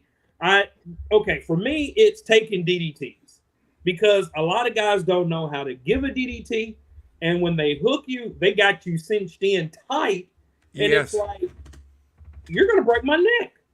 And I'm not going to lie. I've had stingers. You know how Randy Orton does the outside in DDT, hanging the feet on the middle rope? Yeah. I've taken that before. I took that before, and I trusted the guy that was giving it to me. But the thing is cinched a little too tight, landed me on my neck. I had a stinger in my neck. I mean, it hurt. I was hurt for a few days. It's like, any move you do in the ring can hurt somebody. I've seen guys go for a basic lockup and tear something in their leg. It's like anything you do. But the thing is Doug will tell you, I'll walk around the ring. I walk around that ring just to find my spots, because if I do something in the ring, I'm going to want to know, hey, I got to watch out for this, because I'm not breaking nothing for nobody. But there's a lot of moves. The Canadian Destroyer, a basic pile driver, DDT, jawbreaker. But for me, I do not like taking a DDT. I hate taking them. It's one of the most dangerous moves in professional wrestling. Period. Whether it's top rope, DDT, scorpion death drop, sting, reverse style, don't matter what it is. It's one of the most dangerous moves. Right. The Canadian Destroyer, which is it's basically just somewhat of a version of a backwards victory roll. You know what a victory roll is: up on your shoulders, roll you right. up on your shoulders, roll forward, got you down for the pin. Anything where you have to flip backwards on your neck and head, I don't like it, because to me the Canadian Destroyer is actually safer than the reverse victory roll. You seen them. The guys will basically Hurricane Rana a guy from the back, and you got to get over what, at least with the victory roll, you're kind of working together and with the Canadian Destroyer, once the guy gets the legs hooked, and it's you pop over the momentum and everything with both of you working together, get you on your shoulders easier than the backwards Hurricane Rana or victory roll, whatever you want to call it. I don't like anything where you have to flip over backwards onto your fucking head. And I'll tell anybody, I'm too big for all that. I am not flipping. I'm not diving. I'm not doing any of that stuff. I'll leave it to all the young guys that want to do it. And like I said, and there are some young guys that are in the business that can do it and to the T, and it looks beautiful. And I'll look at them straight up and tell them straight up, you better than me, because I sure ain't doing it. I can't do it. I'm not going to down anybody and discourage them, hey, not to do it. But just know there's a time and a place and a sequence to do it. That's right. Well, something that I have started to see on the internet, I think they called it the Iron Claw suplex or some crap. It looks like it's something I saw on the New Japan Twitter feed. I don't know. Great O'Khan was doing it, and it's like it looked like a freaking Cobra Clutch suplex or some crap. I've seen it, yes, and you land directly on your neck and head. Directly on the dude's hell. head. And I Yes. commented, I literally commented on New Japan, a feed, and I said, well, that's not something that could injure somebody. Well, I'll be honest with you about New Japan. Japanese wrestling in general now, in my opinion, it has become a little too Americanized. Back in the day, it was a totally different style. Everybody, even the Japanese guys now, are picking up. Used to, the Americans would go over there and pick up all the Japanese style and bring it back. Now, a lot of the Japanese guys seem like they're picking up the American style. And to me, I like the older Japanese style, the more hard-nosed, hardcore wrestling in the ring. Look, Right. all the suplexes, everything, the physicality. I like Impact. Look, I don't want these guys out there killing each other, but it's wrestling. It's physical. It should be physical. It's just as simple as that. To me, it should be physical. Bret Hart said something on, I believe it was Jay Leno when he was WWF champion, and Jay Leno was trying to get him. And this was back when 3/4 of the toothpaste was still in the tube. But Jay Leno was crapping all over the wrestling business and saying this and saying that and saying this. And Bret Hart said, listen, you know what? Here's the deal. We're going out there and we're wrestling. Yeah, I'm not trying to injure that guy. He's not necessarily trying to injure me. We got families to take care of. Yeah, we're fighting, we're wrestling, but we're not trying to kill each other. We're not trying to wrestle, or we're not trying to hurt each other, to that point where you can't wrestle the next week because we got bills to pay and kids to That's feed. right. Look, Exactly. So, I'm glad you brought up Bret Hart, because here's another thing I seen him say. I don't know if it was on Beyond the Mat or his Wrestling with Shadows, but he made a comment during one of them. He said, wrestling's an art. He said, it's an art to kick a man in the face full blast and not hurt him. And hey, that man, it is the honest truth. Nobody else in the world could have said it any better. That's what wrestling to me really is about. When you can make it look like you kick that guy in the face, and you can literally put that much effort into it, but you don't hurt him. You connect and everything, but you do not hurt that man. That is an art to be able to do that and make it look proper. It just simply is. well, beautiful Bobby Eaton, for that matter, for my money, beautiful Bobby Eaton gave the best punch to his dying day. Gave the best punch in professional wrestling. Yeah. And I mean, just looked like freaking Tyson or Holyfield and just lay you square out, and you still got all your teeth though. Well, look, Koko, I want to talk about Bad Omen a little bit, man. Tell us a little bit about Bad Omen. Your partner, Big Mike. Hold on. Let me get it right, because I don't want his big ass hunting me down, beating the fuck out of me. Big Mike Jablonski. Is that right? You say it. Yeah. Jablonski. Okay. The big picture, Michael Jablonski. Okay, there you go. Tell him, if I butchered it, tell him I'm sorry. I don't want him hunting me down now. No, me and Mike, in Pro Wrestling Mid-South, we were short on tag teams. And it was during the COVID time when they shut down the wrestling shows and all that stuff. Me and Mike, I literally looked at him and I said, I want to tag with you. Because we weren't doing anything and we needed tag teams. So it's like, dude, he's a big guy. I'm a big guy for my size. It was like, we want to tag with him. And sure enough, we went to the powers that be. We said we was going to tag. We came up with name and everything. And it was like, and it clashed. Everything was like, it was butter, baby. It was butter. It was good.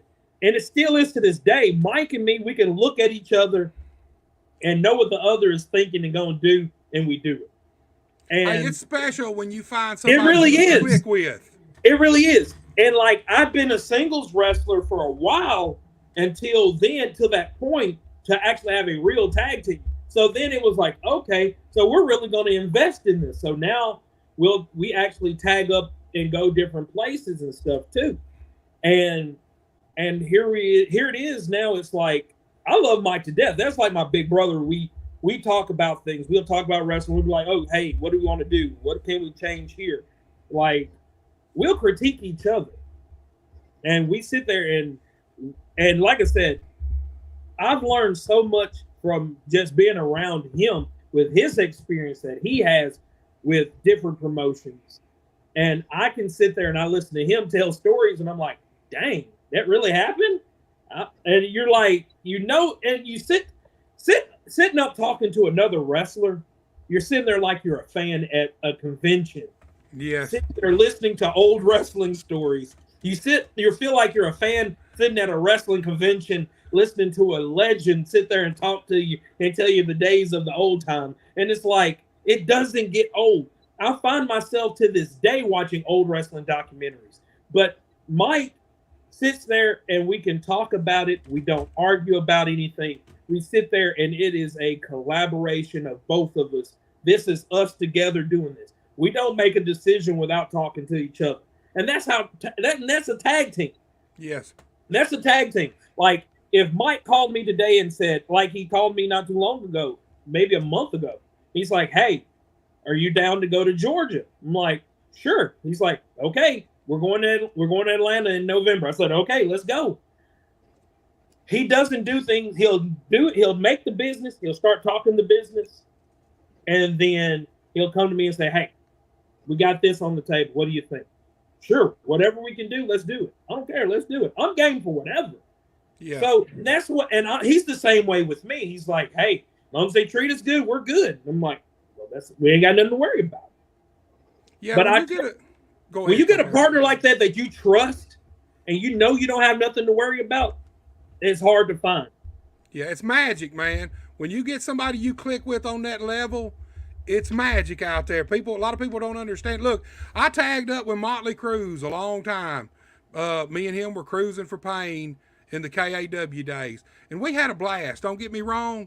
Oh. We had killer matches with everybody on the roster. But look, Motley left, and Ron McClarty. I don't know if any of y'all know who he is. He's been out of the business a long time. Ruthless Ron McClarty. That name rings a bell, though. Okay, he was trained by Buddy Wayne. He's been around longer. Hell, I want to say he started in 88 or 9.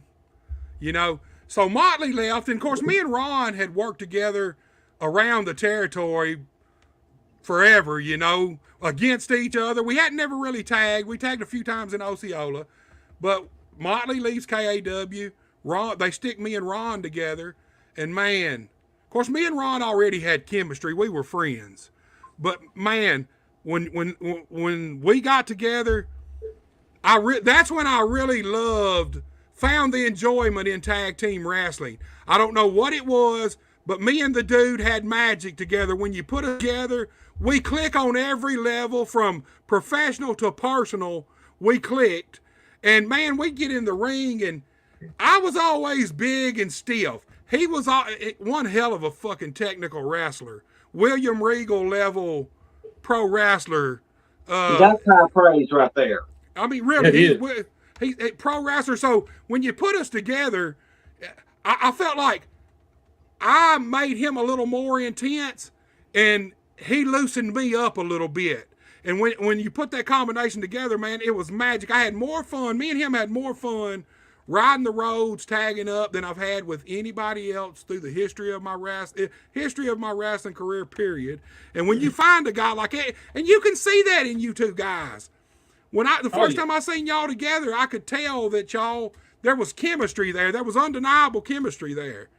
You know, and it's hard to find. Me and Motley had chemistry, but not like me and Ron did. There's a definite difference. Me and Motley had killer matches with the Littles, Brickhouse, Danny B, everybody, the Tennessee Vols, everybody that come through KAW. Go ahead. Go ahead. I just got to say something, Koko, and I know this is off topic, but it'll be real quick. But Koko said the name earlier, and I think you just alluded to it. Danny Be Good, something a lot of the people in the business today around this area don't know about. When I was a fan going down to the Peppermint Pond or Country Nights, rather, watching Danny Be Good wrestle, man, coming out with them nunchucks, coming out to some Kirk Franklin, see, Koko knows. Oh yeah. If you can get on YouTube and watch a Danny Be Good, Goode, Danny B. Period Goode good match. Danny Be Good versus Derek King, like Koko said, great match. Danny Be Good versus Joe Blow from down the street, But anyway, I'm sorry, I just had to put over Danny B for a minute. I'm glad you did. Here's the thing. Danny B. Good's originally from Brownsville, but he lived in West Helena, Arkansas for a while. Yeah. When he was first breaking in. That's where I'm originally from. Me and my brother. So Danny used to come over when we first broke in the business. One of the first things we did was went and bought a wrestling ring to be able to work out when we wanted to. But even more than that, because we thought if we get a wrestling ring and we can rent it out to shows, then it's going to get us more bookings. More bookings. Right. So Danny, we'd set the ring up in the backyard. He had a big fenced-in backyard, wood fence, and we'd set the ring up, and Danny would come over, and hell, this is 1992 or 3. We'd be in the backyard training. The whole neighborhood, all you hear is the mat banging constantly, Danny is one of the, really, Danny's one of the veterans. Matter of fact, I'm working on getting Danny on I really want Danny on a bullshitting with Buster. Where he can tell his whole story. Danny's one of the best out there. He just recently, a year or so ago, had another little run at Memphis Wrestling with his son, and he had a run was at TIWF. TIWF, yeah. Too. Yes, me and him talked. We talked about doing an interview, and I had to have some surgery, and by the time I come back, he was gone. But I'm working on trying to get him either on the podcast or on a Bullshitting with Buster interview. Hey, Danny's he's been around forever, man. He's a good guy to learn. Danny's a good guy, period. And he could do it all. He could do off the top rope, the chain wrestling, the pile driving, the headlock takeovers, the blockbuster finishing move off the top. You know what, Drew? You want me to tell you what made Danny B? The charisma that he had. Yes, he was a charismatic person in the ring. He could connect with the crowd. He could make you feel. When he's selling, he made you feel like you was getting hurt with him. That's right. What's missing. That organic feeling, the connection that the good guy has with the fans. And it's like, where is it? Nobody can really make you feel anymore. If you can make them I'm still a diehard wrestling fan. I can go back and watch an old wrestling match of Dusty Rhodes, Jerry Lawler, or anybody. You can hear the crowd going ape shit crazy because their hero is getting their ass kicked, and you feel that. And then when he gets the big comeback, you get the goosebumps on your arm. That's right. You've watched it already 50 times, and you know it's going to happen. But it's like that's the things that made you feel and become a lover of professional wrestling. And Danny B's charisma, man. Danny B had the charisma. He had everything. And his son, DJ is like right there with him. And I see him from when he broke in up to now, and him traveling and doing. I give him props. Like I give a lot of these props that I've watched. Like there's a lot of kids that I've watched start from the bottom and work their way up and traveling around. Buster, you'll say Zay Washington. I mean, hell, yes. He started at the bottom and look where he's at now. He's doing things, and I'm proud of him because he started out as a young kid training to wrestle, and next thing you know, this man is doing things that he's surpassing everything that was in front of him. He's like, okay, he sees a goal, he achieves it, and done. Yeah. Those are the things. It's like things like that. If you have a goal, achieve it. Because of the fact of one, like I said, if you got it, you got it. Nobody has to tell you you got it. Because when you got it, you're going to sell tickets. You're going to sell merch. People are going to talk about you. People are going to want to book you if you got it. That's the whole thing about it. It goes back to storytelling with the crowd. You know, and I'm going to tell you something. Danny will kick your ass in the ring or he'll outdance your ass too. Hey, look, exactly. he's the only person I've ever seen. I've seen a million people try it, but he can, from the minute he comes out the curtain, he can dance his way around the ring, through the audience, up on the ring, through the ropes, in the ring, and never miss a fucking beat, Jack. Never miss a beat. That man got rhythm. I tell you what, man. He used to come out to different things before he got the song he always comes out to now, Revolution or whatever it is. But that right there, that was made for him. Oh, that definitely. was 100% made for him. When he found that, man, the crowd connects with it and they sing immediately. It. You got people who ain't never heard the song a day in their life, but they up there clapping and dancing, and whenever they hear, they learning them words. They want to sing it with. And you know, the funny thing is, and Doug will tell you, in Ripley, the crowd literally, it's like the music. My song I come out to is Grizzly by Ludacris, and the crowd literally sings it at the top of their lungs, and I'm like, oh wow, y'all actually invested into this. Okay. And it's like, you must be doing something right for them to be invested into you like this. Like I said, my goal is to try to leave my mark on people for them to remember me. If I was to stop wrestling to this day, I want to leave a legacy for people to say, I remember him, what he did. He did That's this. Right. I remember him having this match. I remember watching him do this. And to this day, I still wrestle, and people still remember the days of me being an announcer. They still remember me doing commentary. Hell, people still remember me being fucking an Afro assassin. And I can't erase that memory. But it's funny. It's funny because it's fun memories, because people are like, to see you come from that to where you are now, and they're like, I'm proud of you. And some people, for me and other wrestlers, to hear fans say they're proud of you and happy that you're still doing this, and they buy your merch and they tell you their story, and you're sitting there, you're like, geez, you followed me all this time and watched me all this time. That means something, because like I said, I have a 12-year-old and a 7-year-old. My son wants to wrestle, and it's like, I don't want my kids to wrestle as bad as it is. I don't want them to. You better not tell him that. I don't. But it's not like it used to be. If he did do it, I want him to learn the right way. There's too many wrong ways and not enough right ways. And that's the honest truth right there. I had a whole 2 days of Facebook war over just, you know, and here's the thing. I made a post that said, if I can remember the exact words, kids in the ring, it's stupid. It's bad for business. And everybody, well, not everybody. Now, honestly, if you go back, truthfully, overwhelmingly, most of the people who know wrestling, 100% agree with me.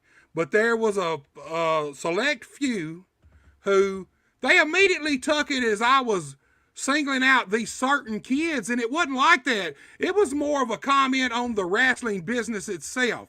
The things that are further making the wrestling business look like a joke to the fans. You know, I'm sorry, it's as simple as that.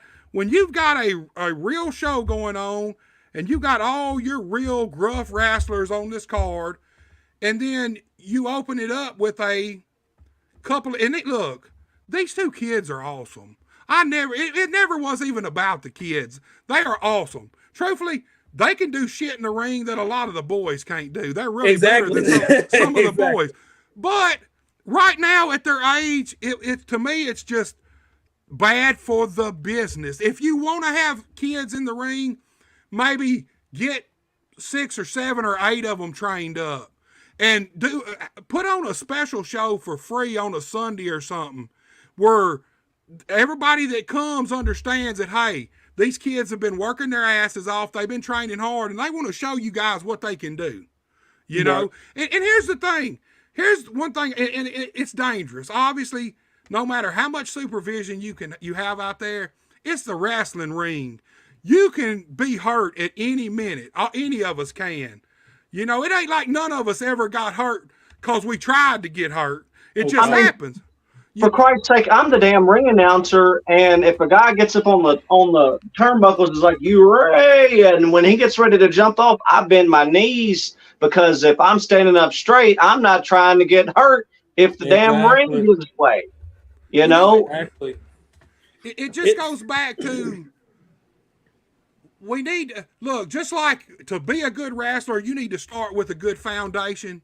Well, the wrestling business, there needs to be that foundation of what's right and what's wrong. And here's the thing about the wrestling business. There's not a book that's written that tells you this shit. This is shit you learn from being in the business, from being the way like I said, when I broke in, you didn't get in the ring until other than to train, you never got in a match until they thought you were ready. And then once they thought you were ready, you had to have the gear. Look, when Jeff Jarrett thought I was ready, he come over while we were going through the class one day and handed my brother an old school K&H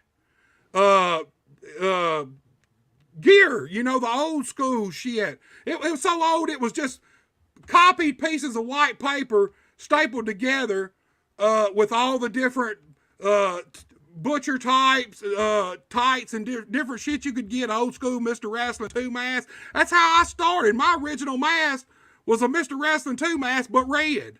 You know, but when he thought I was ready, he went over and told my brother, he said, "Look, y'all need to start looking into getting him this." And he hooked us up with, back then it was Noel Ash, Bill Ash out of Paris, Arkansas, making the boots. Made the best boots that I've ever had, you know. But you did not get in the ring until somebody who knew said, "Yes, you're ready. He's going to be ready. Let's get him the shit he needs. And he's going to be ready for the ring." Some guys I trained with never ever made it into a real match. And that's the honest truth. Some guys, I trained with a guy who he was there when I started, there after I started, and eventually they throwed him on Channel 5 as meat to the Moondogs or something like that. Just because, here's the reason, just because he had been loyal, came every Sunday to the Nashville Fairgrounds. He was there every Sunday, and it'd been 5 years he'd been training and never had a real match.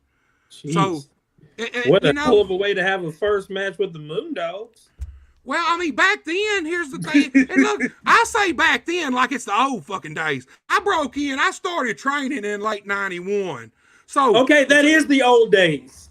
Well, hell, I'm 38. I'll be 39 in August. That is the damn old days. But for me, sometimes for me, it's like yesterday, you know? I look around, I look in the mirror, and I'm like, damn, motherfucker, you old as fuck now. What happened? Where did 25, 30 years go? You wake up every morning and everything snap, crackles, and pops. Oh, my God, dude. Look, I'm not going to wake up out of bed tomorrow morning. If I throw my back out just right, y'all won't see me for a fucking week, man. I'll be laid up in the fucking bed, dude. You yawning, you need a body cast because everything's right. You know, speaking on that, about people that are in the wrestling business that shouldn't be, you know, I was one of those growing up watching wrestling, watching Sting, you know, Ric Flair, Ricky Steamboat, folks like that, loving wrestling, wanting to be a wrestler. But I knew enough, even as a fan, as someone who had never even been to an actual live show, I knew enough before I ever went to my first independent show, which was at Peppermint Pond here in Dyersburg, that I was not going to be able to handle the pain. But you've got people in the business now that are not smart enough to know that they shouldn't be in it because they're not smart to begin with. And I'm not even talking about being smart to the wrestling business. I'm talking about being smart, period. Yes, crucify me over that if you want to. I don't care. Call me Mr. Controversy, baby. I don't care. Thing. They weeded those guys out because of the training. That goes back. We need more of that. We need more of that. That goes back to proving you got hard. They did that on purpose to see who really wanted it and who didn't. And that's one thing like you said, we need that. That needs to come back. We need more of that. The wrestling business is way too easy to get into now. Something else that's controversial that I'm fixing to say that Koko might disagree with, or you might disagree with. We need a freaking athletic commission. Look, dude, the whole fight I've had all week is exactly a perfect example of why we need an athletic commission. Because if you had an athletic commission, you wouldn't have some of this bullshit that goes on in these shows. I tell you what we'd have. We'd have a pro wrestling Mid-South. In West Tennessee, we'd have I don't know anything about the one in Dyer, those two shows, so I can't really speak on them. But I'll tell you this, out of what I have seen in the state of Tennessee, the three that I know would still be here would be Pro Wrestling Mid-South, TIWF, and something that neither one of you may know something about, but Innovate Pro Wrestling out of Kingsport, Tennessee, with promoter Tony Gibbons. Hold on. Tony Gibbons. This is the dude I was talking about. Tony Gibbons, he was even bald-headed then. Is he bald-headed? I wouldn't say he's bald-headed. But he got the George Jefferson. Mm-hmm. I could be wrong, but I'm pretty sure the guy I was mentioning, his name was Tony Gibbons. Used to train at the fairgrounds in Nashville every fucking Sunday. Every Sunday. You know?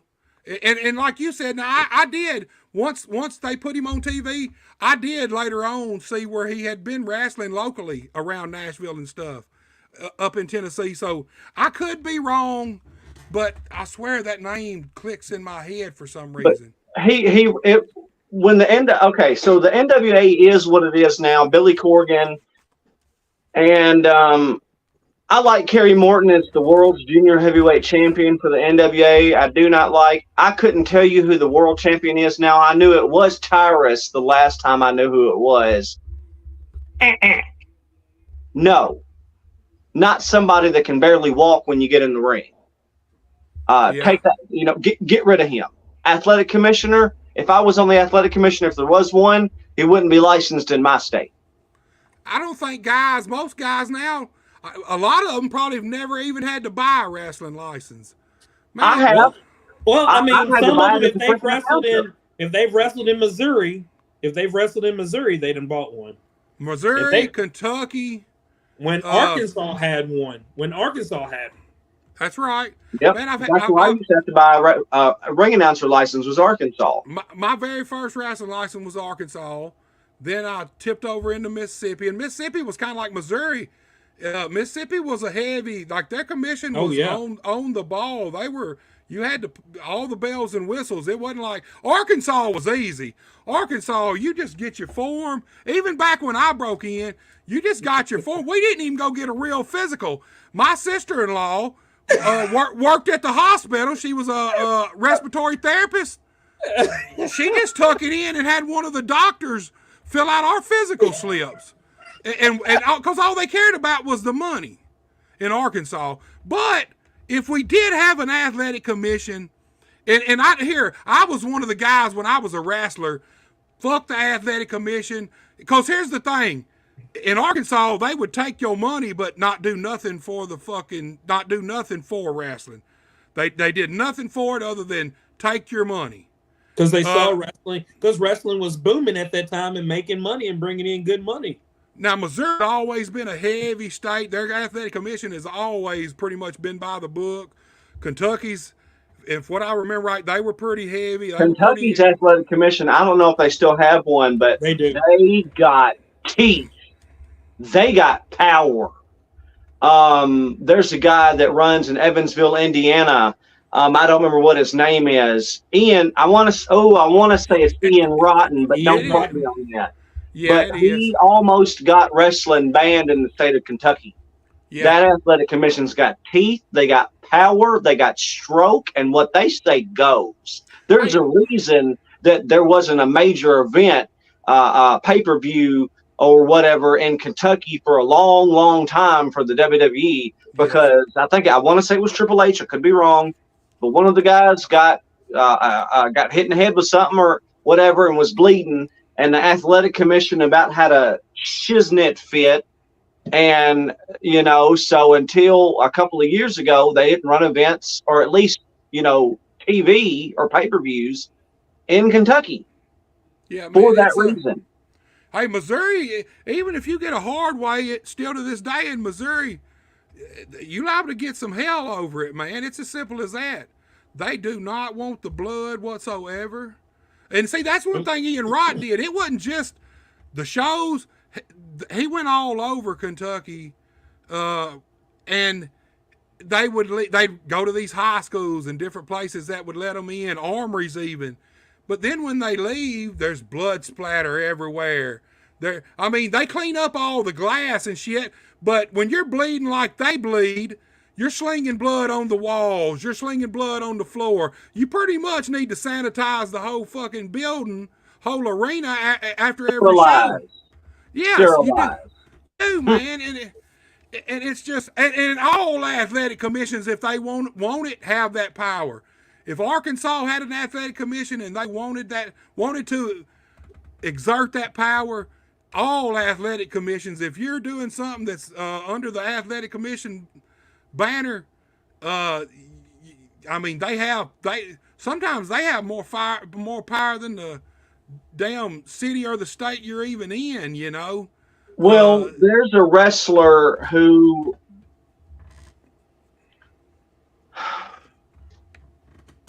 I don't see eye to eye with. I would respect as a human being. I would shake his hand if he wanted to shake mine. I would show him respect. But as a wrestler, as a promoter, and I'll just leave it at that, as far as who it is, he was the driving force behind getting the athletic commission in Arkansas dissolved, at least on the wrestling end. And I wish it was still there. I wish we could go in because I've got contacts in Arkansas, but I didn't know that there wasn't one until I come back to Pro Wrestling Mid-South, and I'm like, what? Yeah, it's been, I don't know exactly how many years, but 4 or 5 years ago. It could have been longer now, but they were heavy. Now look, when MMA come around and they started running small MMA shows in Arkansas and different places, the commission got real heavy on wrestling to the point where, just like the fighters, I know in Osceola at MCW there for a while, LaFonce and them had to have an ambulance there during the show. There had to be a doctor there. The commission, here's the thing, you already pay the commission when you pay your gate taxes and stuff, but they may start paying the actual commissioners that came down. Like, they never would come down before, but during this time, they would start showing up at shows, and they unannounced, you not knowing they were going to be there. Where if I'm going to have to pay you, at least give the promoter, say, hey, somebody will be at your show this week. You're going to have to pay them. But they wouldn't do that. They just pop right in, and you'd have to pay them. But a lot of these little shows don't make that kind of money to have to pay the paramedics, the ambulance out there, to have to pay the doctor to be on and staff. See, here's the problem with that. At Pro Wrestling Mid-South, we have sponsors. Whether it's CNC Pharmacy sponsoring the main event, this Friday night, Skylar Psycho is going to be in the CNC Pharmacy main event in Ripley. And then this Saturday, the CNC Pharmacy main event is going to be a battle royal to determine the number one contender, at least on the Dyersburg end, to the AIWF World Champion. Well, where was I going with that? I got lost. Koko screen blacked out on me. He went all Black Shadow on us and done messed me up. Don't blame me. Let me tell you something. You're supposed to be the leader of Black Ink, former Legends and Lions champion, part of Bad Omen. Can you not get some decent internet, son, when you come on a show as prestigious as Buster H.R. Johnson? No, it's called people trying to FaceTime and talk to me, okay? Thank you very much. It's called put your phone on Do Not Disturb, kid. Damn! Kid. Get deep around this motherfucker. Motherfucker ain't that much older than me. Do we need to book a match? Hey, do we need to book an announcer versus announcer match? Put y'all in an announce-off battle or something? Let's rewind to something that I said about my boyfriend being a doctor. I got money, and son, if I want somebody to take Koko Anderson out, I can hire him. Oh shit! Is I that could a buy your threat? tag. I could buy Buster, your tag is that a team threat? partner. I could You buy know, your tag team partner. But all jokes aside, I know where I was at. The show's not having the sponsors or the money to pay the commission. That's where you need to go out and get sponsors. We got yeah, CNC Pharmacy. We've got, Alfred Wallace Printing. We've got the Golden Granny. We've got this sponsor. We've got like Okay, this is 12, my question. 15 sponsors. Okay, but this is my thing. But this is So, my thing too. For being a promoter, running shows and stuff, getting sponsors sound all nice and good. But the thing about it is, though, a lot of people don't want to pay that money for you to be able to, for it to be worth their while. You can offer them the sun, but for you getting a sponsor that's not going to pay you nothing but $50 a week, maybe if that, what's that going to do for you? That's not even going to pay your utility bill in your building. That's not even going to pay rent on your building. it's hard to get sponsors unless Sponsors you are hard to really, get. You got to to work your ass off for them. well, Well, the promoter at Pro Wrestling Mid South works his ass off to get those yes. promoters, and has had the same main event sponsor for the last 8 years. Yeah, you got to work your ass off if you want sponsors Exactly, like that. that's the thing. You got to pound the pavement, man. It's as simple as that. And a lot of guys and promoters aren't willing to do that. You know, And it's you just look at a simple lot as of that. the towns that are running, though. There's no businesses hardly in those towns. But that begs the question, and I'm not trying to make anybody mad. So for those of you wrestlers out there that may be on these shows that is going to hear this, should there be a show in that town? The thing about it is, though, you can still run a show in a town, but that does. If you can go to a town that has businesses, that don't mean that they're going to shop local. That doesn't mean that they're going to sponsor you just because you're in a town with a lot of businesses. I live here in Covington, and there's a lot of businesses around here, but that doesn't mean a lot of them are going to sponsor professional wrestling. Yeah, but that's where. Because there are a Go lot ahead, of people Koko. that are going to ask you, okay, what can you do for me for my money? What are you going to offer me for my money? Because not a lot of people are going to preach the same thing as every other promoter that's going out and getting sponsors. Well, I'll tell you what we do at Pro Wrestling Mid South. At Pro Wrestling Mid South, we have very few matches. We actually have steel guardrails in Dyersburg. Now in Ripley, it's a little, but still, there are even in Ripley, where there's not a guardrail or a ring rope. Very few matches go out to the floor, let alone into the stands or the crowd. In Dyersburg, we don't allow that really. There's been, I can count on two hands, matches that I can remember out of all the years that I worked for Pro Wrestling Mid South, or even as a fan when I was out of the business and I bought a ticket, matches that spilled out to the outside, past the guardrail. We provide a family-friendly environment. We don't have guys, and I know we've been doing some cussing here on the show, but this is a podcast. I mean, This is not, this is guys that are our age or 20-something. I doubt there's a lot of 7-year-olds watching Buster Johnson right now. So, but we don't allow a lot of cussing on the mic. Right. We conduct ourselves with some professionalism. If I'm not wearing a sport coat that costs $200, I'm wearing a shirt and slacks and dress shoes. I dress the part. Yeah. And if I see one more wrestler in freaking Long John thermal pants that just because they're a freaking tie-dye color, I might just have to hit him over the head with the microphone. Yeah, you got to look the part. You need to dress the part. That's one thing about Danny B. Go back to Danny B. Danny B, when he shows up at a show, he looked like he going to a damn award show somewhere. He's always immaculate. Key Awesome.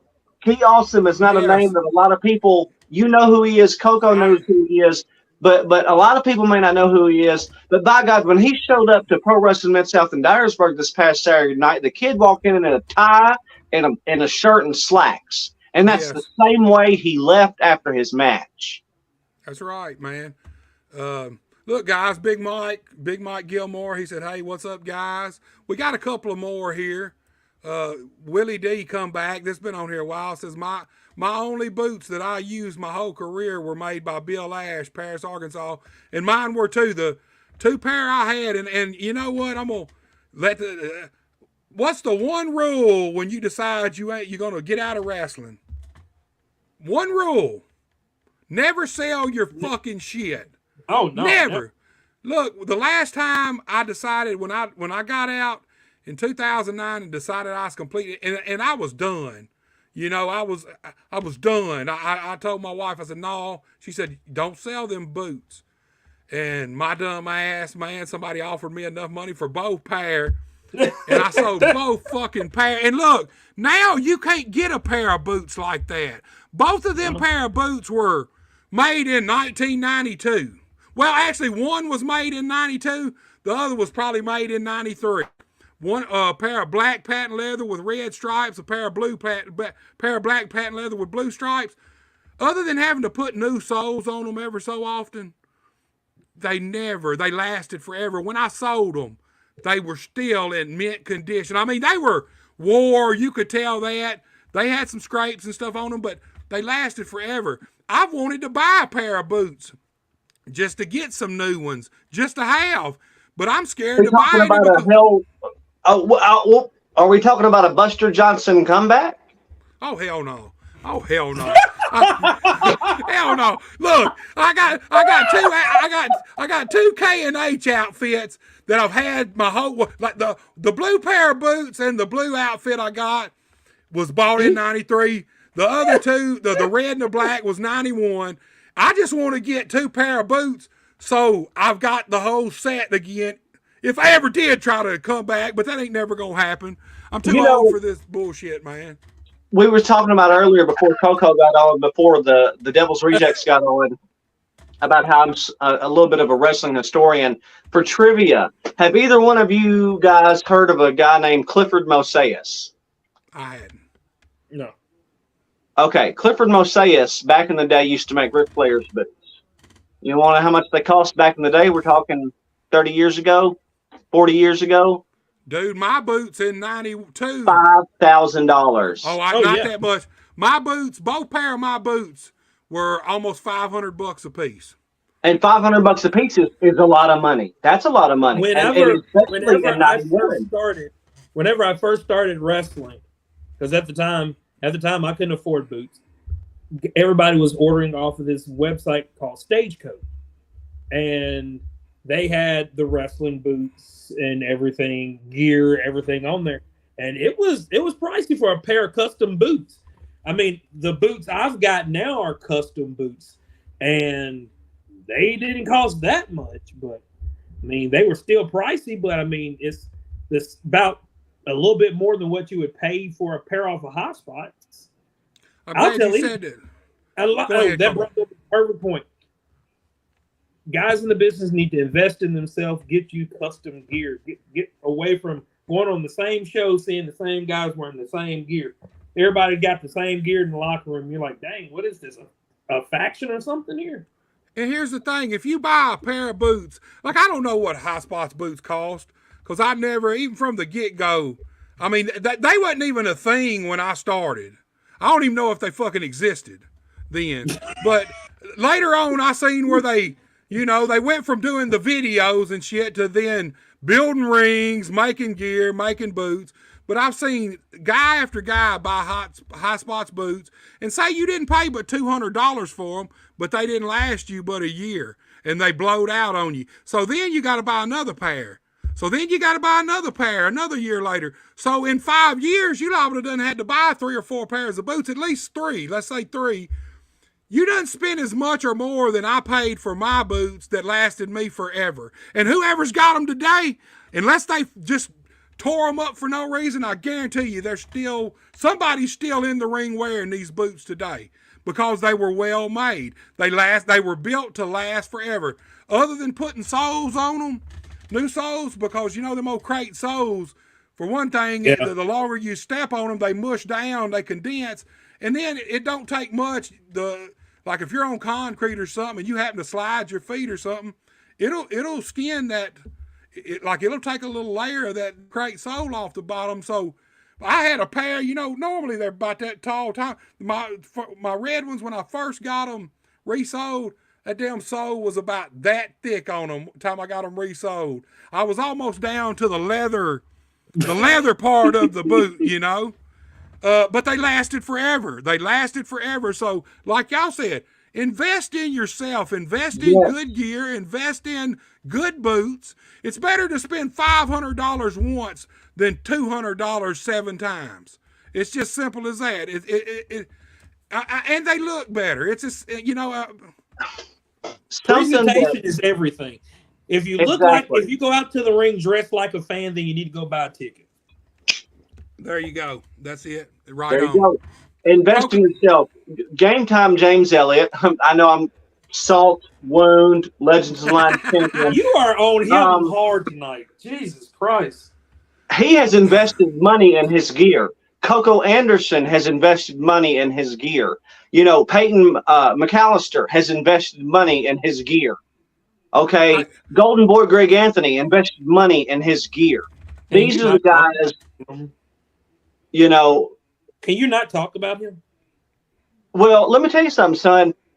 When you have to have John and Ty Miller come to your match and interfere, you can't just take on Game Time one-on-one. Is there something to be said? I know you're going to be in Friday in Ripley facing off against Cody Sawyer. And Game Time, the Legends and Lions champion, is going to be facing off against the Uber Destroyer. Are you going to have Ty and John go out there and get in James' match? Or are you going to go out there and stick your nose in his business? If you want to know what I'm going to do, if you want to know, Buster, like they say in the old days, if you want to know what's going to happen, show up. I'll be there this Friday night. Buy a ticket. Buy a ticket to Ripley, Tennessee. Yeah, buy a ticket, 8 o'clock bell time, and you'll see what happens. Look, I'm glad and people will find out why I am a 8-time Legends and Lions champion. 8 times. I ain't going to go through the whole 8. You lost it 8 times as well, most recently to Game Time. Buster, why do you have him as a co-host on your show? Because I know what I'm talking about, baby. Hey, he is. It's good to have a knowledgeable co-host. I'll be honest with you. The more knowledgeable, the better I like it, because he knows shit I don't know. And I knew when I talked to you and you were gonna come on.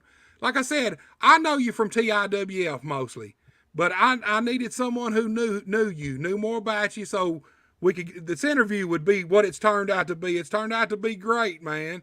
And look, we got a few more minutes before we got to get off here, so I'm glad he brought up Ty and John and Black Ink. Give us a little insight on now. Look, I seen you on Wrestling Land with Alan, and I don't know who was on with you. Was it Tiger or Mark? Yeah, that was Tiger. Okay, Tiger. I seen you on that, and you did. I did see where you said that Black Ink was something you had started before the new version with John and Ty Miller, right? Right. Yeah. Okay, well, give us a little history on Black Ink then. We probably got about another 15 minutes, so give us a little history on Black Ink. All right, real quick. Okay, Black Ink was started between me, my partner at the time, Brad Bad, and Bad News Bennett. We started a 3-man group, and we called ourselves Black Ink. Bad News Bennett took time off, so me and Brad kept the name going, and we tagged in Pro Wrestling Mid-South. We tagged whenever they were in Union City, and it was NWA Mid-South in Union City. That lets you know. So it was we went from there to TIWF, and me and Brad, we ended up going separate ways and then back together again. And then it's like, fast forward, you get to Ty and John came to TIWF, differences with Mike and TIWF. And I was like, I want to do something different. So I go to Powers That Be, and it's like, I want to bring back Black Ink. And they were like, okay. So then I saw 2 young guys that had potential, and I wanted to show them and teach them what it is that was passed down to me. That's the reason why I say a lot of the young guys don't be afraid to talk to somebody that's been in the business a while, because like they'll come to me and ask me, how was the match? What do I need to work on? And I can tell in the time that they've been with me and been around me, they're studying. They're studying. They're studying to try to make themselves better. And that's what it takes to make yourself a game player in the wrestling business for you to get noticed by anybody. You have to study. Because if you look at Triple H studied guys like Harley Race. He studied Ric Flair. He studied Dusty Rhodes. You look at me. The one thing is I was asked, would I want to get signed now? Hell no. And that's me being real. I would not want to get signed now because the business is not what it used to be. If I got signed now for anything, it's because I just want the money. That's it. But knowing and seeing how people who had a love for the wrestling business go to WWE, go to AEW and get signed, and how miserable they look and be, yeah, no, I'm sorry. If I want to be miserable, I'll sit at home and be miserable. I can do that all by myself. Well, here's the thing. I'm the same way. Even if I was young now, if I was 20 years old and WWE came to me, I mean, here's the thing. I know me. WWE is so regimented, so so strict. It's a 24-hour. I come up at the end. You're literally working 24 hours a day, 7 days a week. I didn't become a pro wrestler to work a real fucking job. I'm gonna be honest with you. I mean, honestly, and it wasn't like that. Even back when even till they went public. When they went public, everything changed. Before that, it was still the old school, the boys club of pro wrestling, where you went, and as long as you could show up, do your fucking job that night, have a killer match, as long as you didn't go and get him any bad press, they didn't really give a damn if you were at the bar drunk all night or whatever you were doing, as long as you didn't get caught doing it. You know what I mean? Exactly. As long as you could show up at the arena and do your job, that's what counted. Now, if I was a young guy, I'd be shooting for AEW just for the fact that I don't believe it's nowhere near as regimented and as much of like now. If you go to developmental in WWE, your ass gets up early in the morning and you do WWE shit all day long until whenever they shut you down and say, hey, time to go to bed. I beg to differ on that. If I was in my early 20s and I had to choose, I would choose WWE. Simply why? Because they're going to prepare you for what it's going to be like as a wrestler for them. Like some guys, some young people, and I know growing up, I didn't have a set routine of what I had to do and everything. So you got guys and girls who never had a routine made for them before, what they had to do. They never had a curriculum. Hey, go do this, this, this, and this. You've never had that before, but it teaches you and gets you ready for the real world. Hey, Zay Washington. All right, I was asked a question a few months ago where we were talking about Zay Washington and Aaron Roberts. Okay, Zay Washington, I believe WWE is the perfect place for him. I think the regiment and the strictness of it would be good for him. Okay, Aaron's got a kid now, which Zay's got kids too, but Aaron's seems like he's more set in his life. So for Aaron, I would tell Aaron, if I was you, I'd be showing up at AEW and trying to get me a $50,000-$60,000 a year contract at least.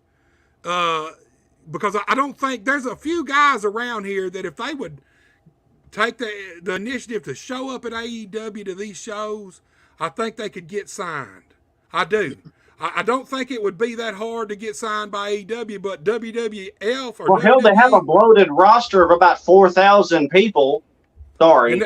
But that's a plus for these guys because the only problem is getting lost in the shuffle. Exactly. Well, the thing is, but you stop and you think about it though. With AEW, like Doug said, they got a bunch of talent on their roster. So what's going to happen? Oh, well, Tony Khan doesn't release guys. What does he do? He just let their contracts expire and never renew them. Well, you got the Cucamonga Kids and the alleged, and I put heavy emphasis on alleged elite that are sitting in the way of the biggest entity that AEW has ever signed coming back right now. If you're not a member of the Cucamonga Kids, an alleged elite club, and you're not kissing Jericho's ass, you know, what are you going to end up being? That's the reason why you don't see a lot of guys like Ricky Starks getting more than one or two big time matches. You don't see guys like, you know, Flying Brian Pillman and Brock Anderson Jr., who harken back to Pillman Sr. and Arn Anderson. You know, that's what I want to see. I want to see your Ricky Starks, your CM Punks, your freaking Brock Anderson. You know, that's what I want to see. I don't want to see all friends wrestling. And, you know, I believe the biggest problem with AEW is Tony Khan. I mean, truthfully, because here's the thing. You cannot, anybody can go out and write fantasy shit, but you need to be a wrestling person to understand wrestlers. You need to have done it. You need to have that experience, or you at least need to have been in the business and experienced all this shit to really be able to put guys in the right positions to be successful. And man, you hit the nail on the head. That's the problem with Kenny Olivier and the Cucamonga Kids. Yeah, I'm pulling the cornet here. Yeah, I'm saying it. If they ain't got creative control, if Jericho ain't got creative control written into their contracts, they've at least got the boss's ear to the point they can do whatever the hell they want to do. We saw that suit and tie freaking Broadway love affair with, I love MJF, but that damaged MJF. To do that crap with Jericho damaged MJF to almost a point he almost couldn't recover. It took him a while. Hey, that's what you get. Even Daniel Bryan or Bryan Danielson, look, when he first showed up, there for a while he was having the very best matches on the show. The people were behind him. He was believable. And then all of a sudden, boom, they stick him with the... And even Cesaro. Why the fuck is Cesaro and Daniel Bryan jumbled up with John Moxley? A balding plumber, for Christ's sake. Who doesn't give a shit about the wrestling business. Look, I'm going to give you a little moral about John Moxley. And this is the truth. You know, he's the guy that 6 months, almost a year before leaving the WWF or WWE, he told him, I'm not re-signing. I'm going to stay here. I'm going to work my contract out, and then I'm leaving. And, you know, when he left, truthfully, when he left, he was the most over guy in wrestling. When he put the jailbreak thing out, when his contract was up, with him getting over the fence and escaping, he was the most over guy. But what's the one fucking thing he did that killed it all? He showed up in every fucking barn, every fucking horse arena, doing death matches. Here's the thing. If I would have been Tony Khan, I'd have told him, I said, look, I'm already paying you. I don't want to see your ass. No, and I wouldn't even have let him work in Japan.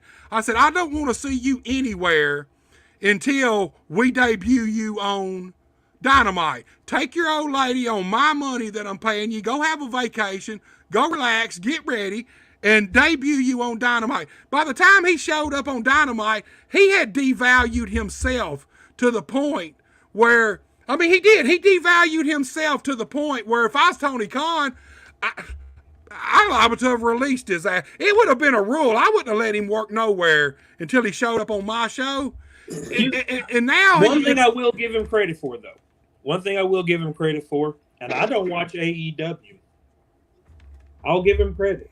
When he was supposed to go on vacation during the whole Punk thing, and they needed somebody to be the champion during that time they were crowning doing the tournament, this man literally put himself and his family on the back burner for the business, and he picked up the ball and said, okay, let's do what we got to do.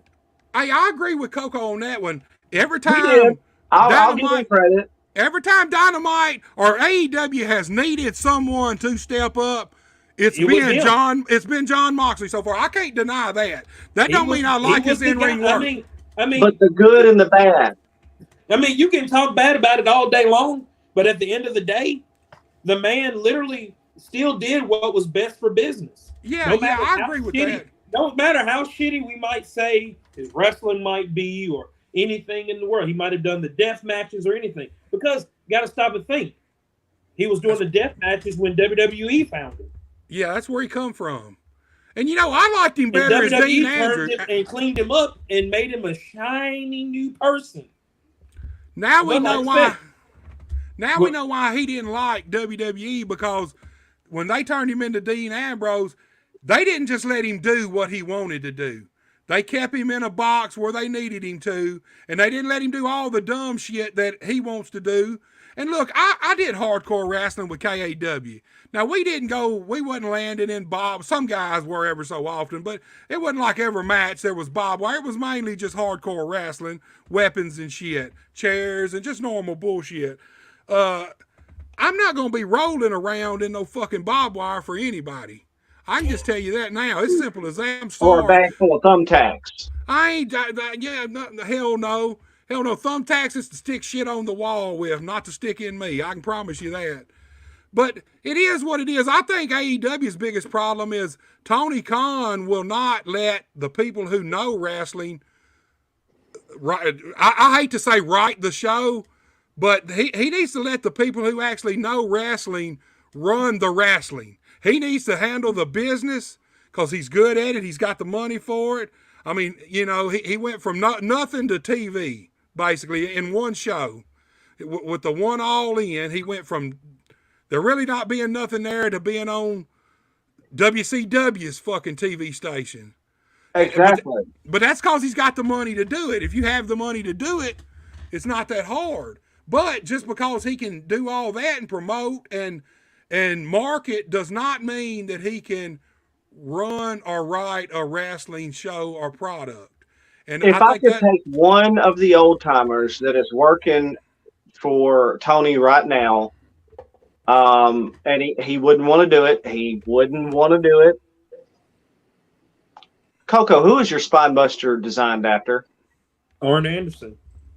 That is the guy that I would take to He's take got the two reins. people there. Wait, he's got two guys there. There were agents for WWE off the bat. Jerry Lynn's there. Jerry Lynn's there, but he's got Arn Anderson and he's got Dean Malenko that's also Dean Oh, there. Malenko, that's right. Yes, and there's another one there as well, and I can't remember who it is. He got Pat Buck. I think Billy Gunn was agenting for WWE for a little bit. Okay, He But, got Pat Buck, who was recently released by WWE. Any- And went to you know- WWE shortly after.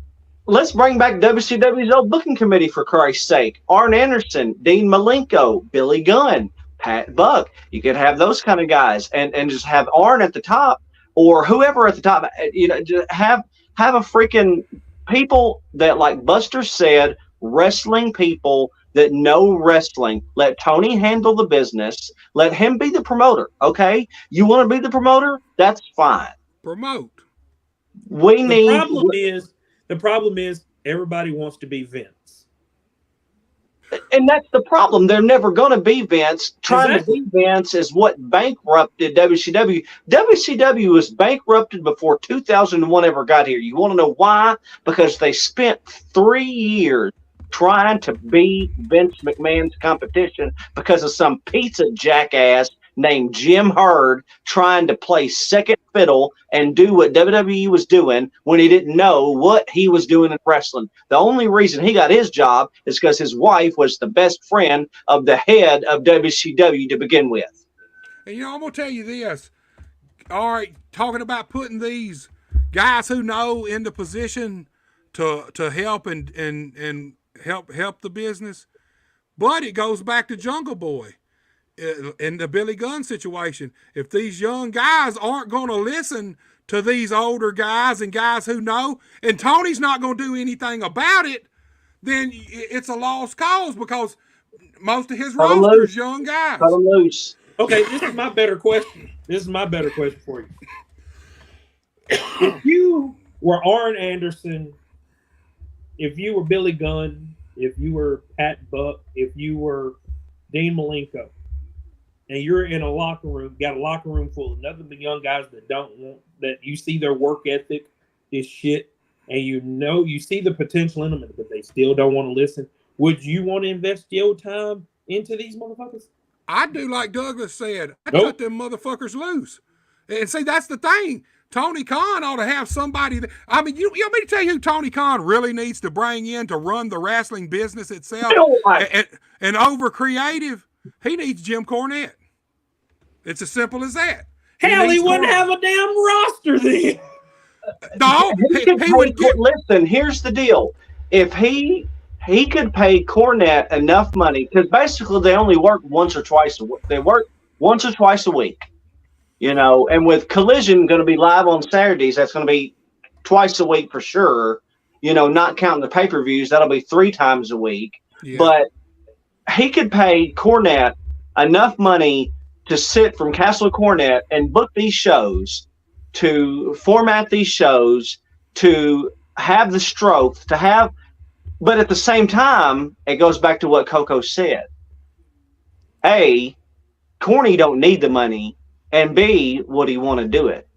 And here's the thing: if I was going to hire Cornette to come in, if I was going to hire him to come in AEW, I don't think he needs to be from home right off the bat. I want to see that motherfucker show up in the fucking arena. And nobody know, and none of these workers know, and him walk through that dressing room, and then it's dropped, hey, this is your new fucking boss. If you're a wrestler, you come to him for wrestling shit. If I was a billionaire and I was going to start a wrestling company, I'd have 2 guys. I would have Paul Heyman because he's fucking super creative, and I'd have Jim. Anything that went on TV before it went out, Jimmy Cornette would have to okay. If I had to, look, okay, so if we're going to fantasy right, if I had to have 3 people to run my promotion for me, it would be Cornette, Eric Bischoff, and fucking Paul Heyman. I can get behind that. I can. I don't like Bischoff, but he's all 3. The thing is all 3 have ran successful companies and been a part of successful companies. So you take those 3 minds right there, put it together. I mean, you look at Vince. That's what Vince did with Paul Heyman and Eric Bischoff. He brought Bischoff in to run SmackDown, and Heyman ran Raw. Here's the thing: Bischoff still has a ton of connections with TV companies, TV stations, wrestlers too. I'm with that. I'm all behind that. I could see Bischoff wanted the job. All he would have to do is pick up the phone and call Tony Khan, and it would be his. Because if somebody were to tell me that he doesn't have Tony Khan's phone number, or that at the very least Conrad Thompson doesn't have Tony Khan's phone number, I'm going to call you a lie. If Eric wanted the job, he would have it. Here's the problem, though. We're fantasy booking a company that the owner thinks he's a booker, and he's never going. I don't know that he'll ever realize that he needs to let somebody else run the fucking wrestling and come up with the angles and storylines that the guys are doing and who to put where. Like we was talking earlier, if Cornette come in, Koko said there wouldn't be a roster. Well, truthfully, the ones that wouldn't want to be there are, look, I think the Young Bucks, they do some cool shit. There's no doubt. But it's always, every match is the exact fucking same, the exact shit, and they're just not believable to me. Man, and here's, I'm always... FTR is your premier tag team in wrestling, period. And they can't even get on TV hardly. And you know, I don't know about the last few months, because I'm like, Koko, I don't watch it. I hear about it, and I read about it, and I'll maybe see a clip. But for a long time, they couldn't even get on fucking TV.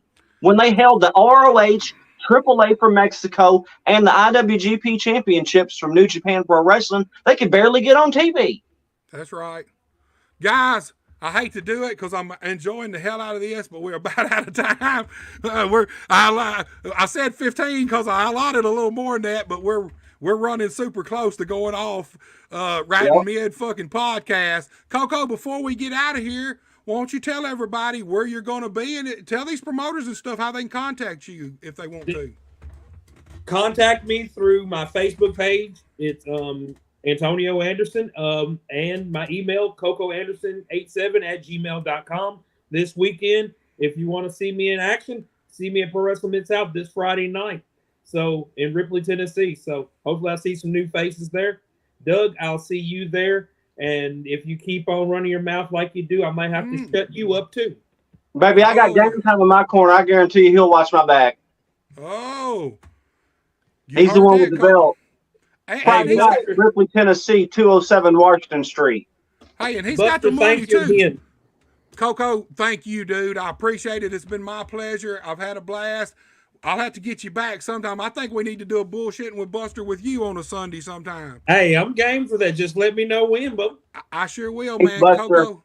No, you're staying on. You're not going nowhere right this second. We got a couple more minutes. We're going to end this show. Koko, thank you so much. I really appreciate it, dude. You take it easy, man. Y'all too. Douglas, it's been a fucking awesome show, man. I know I'm a cusser. That's one thing you'll have to learn about me. If I couldn't say fuck or motherfuck, I probably couldn't talk. So, dude. You might want to watch that about getting monetized on YouTube, though. Well, you know, I'm actually monetized in every... Really?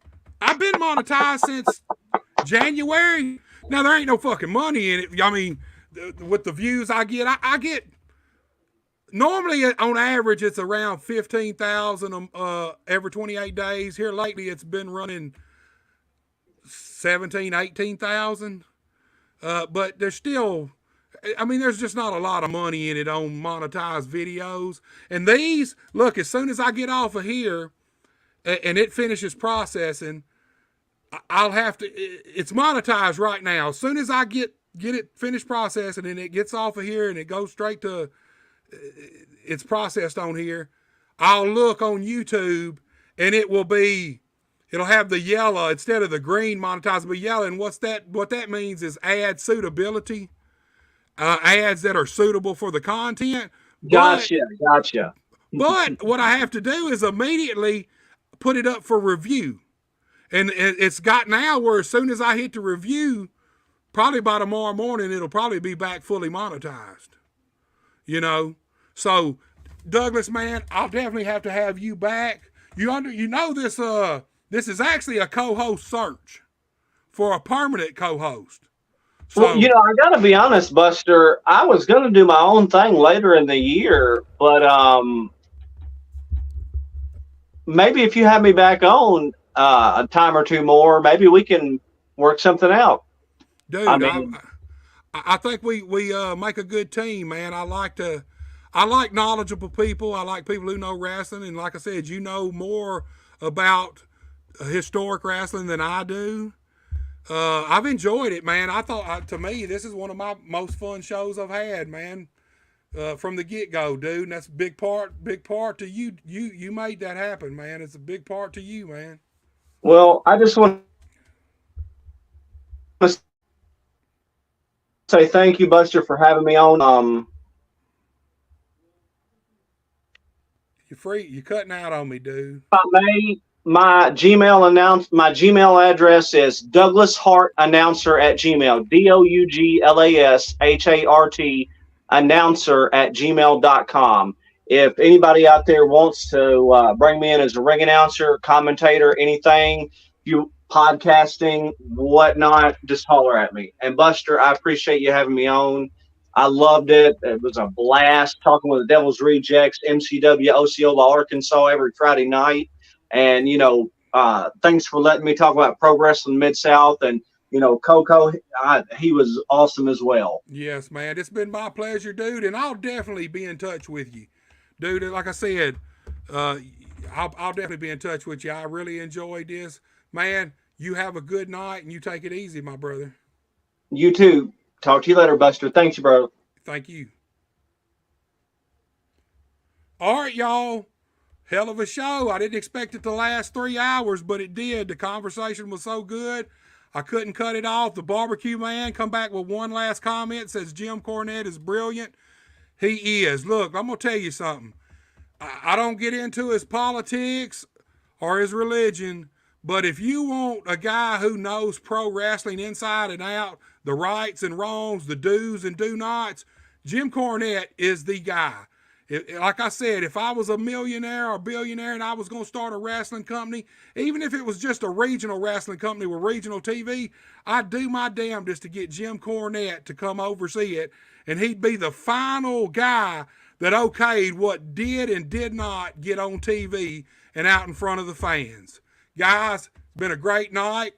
Look above me, Buster H.R. Johnson. Go subscribe on YouTube, like and share all our videos. Y'all know how this has got to end. Y'all ain't got to go home, but y'all got to get the fuck out of here.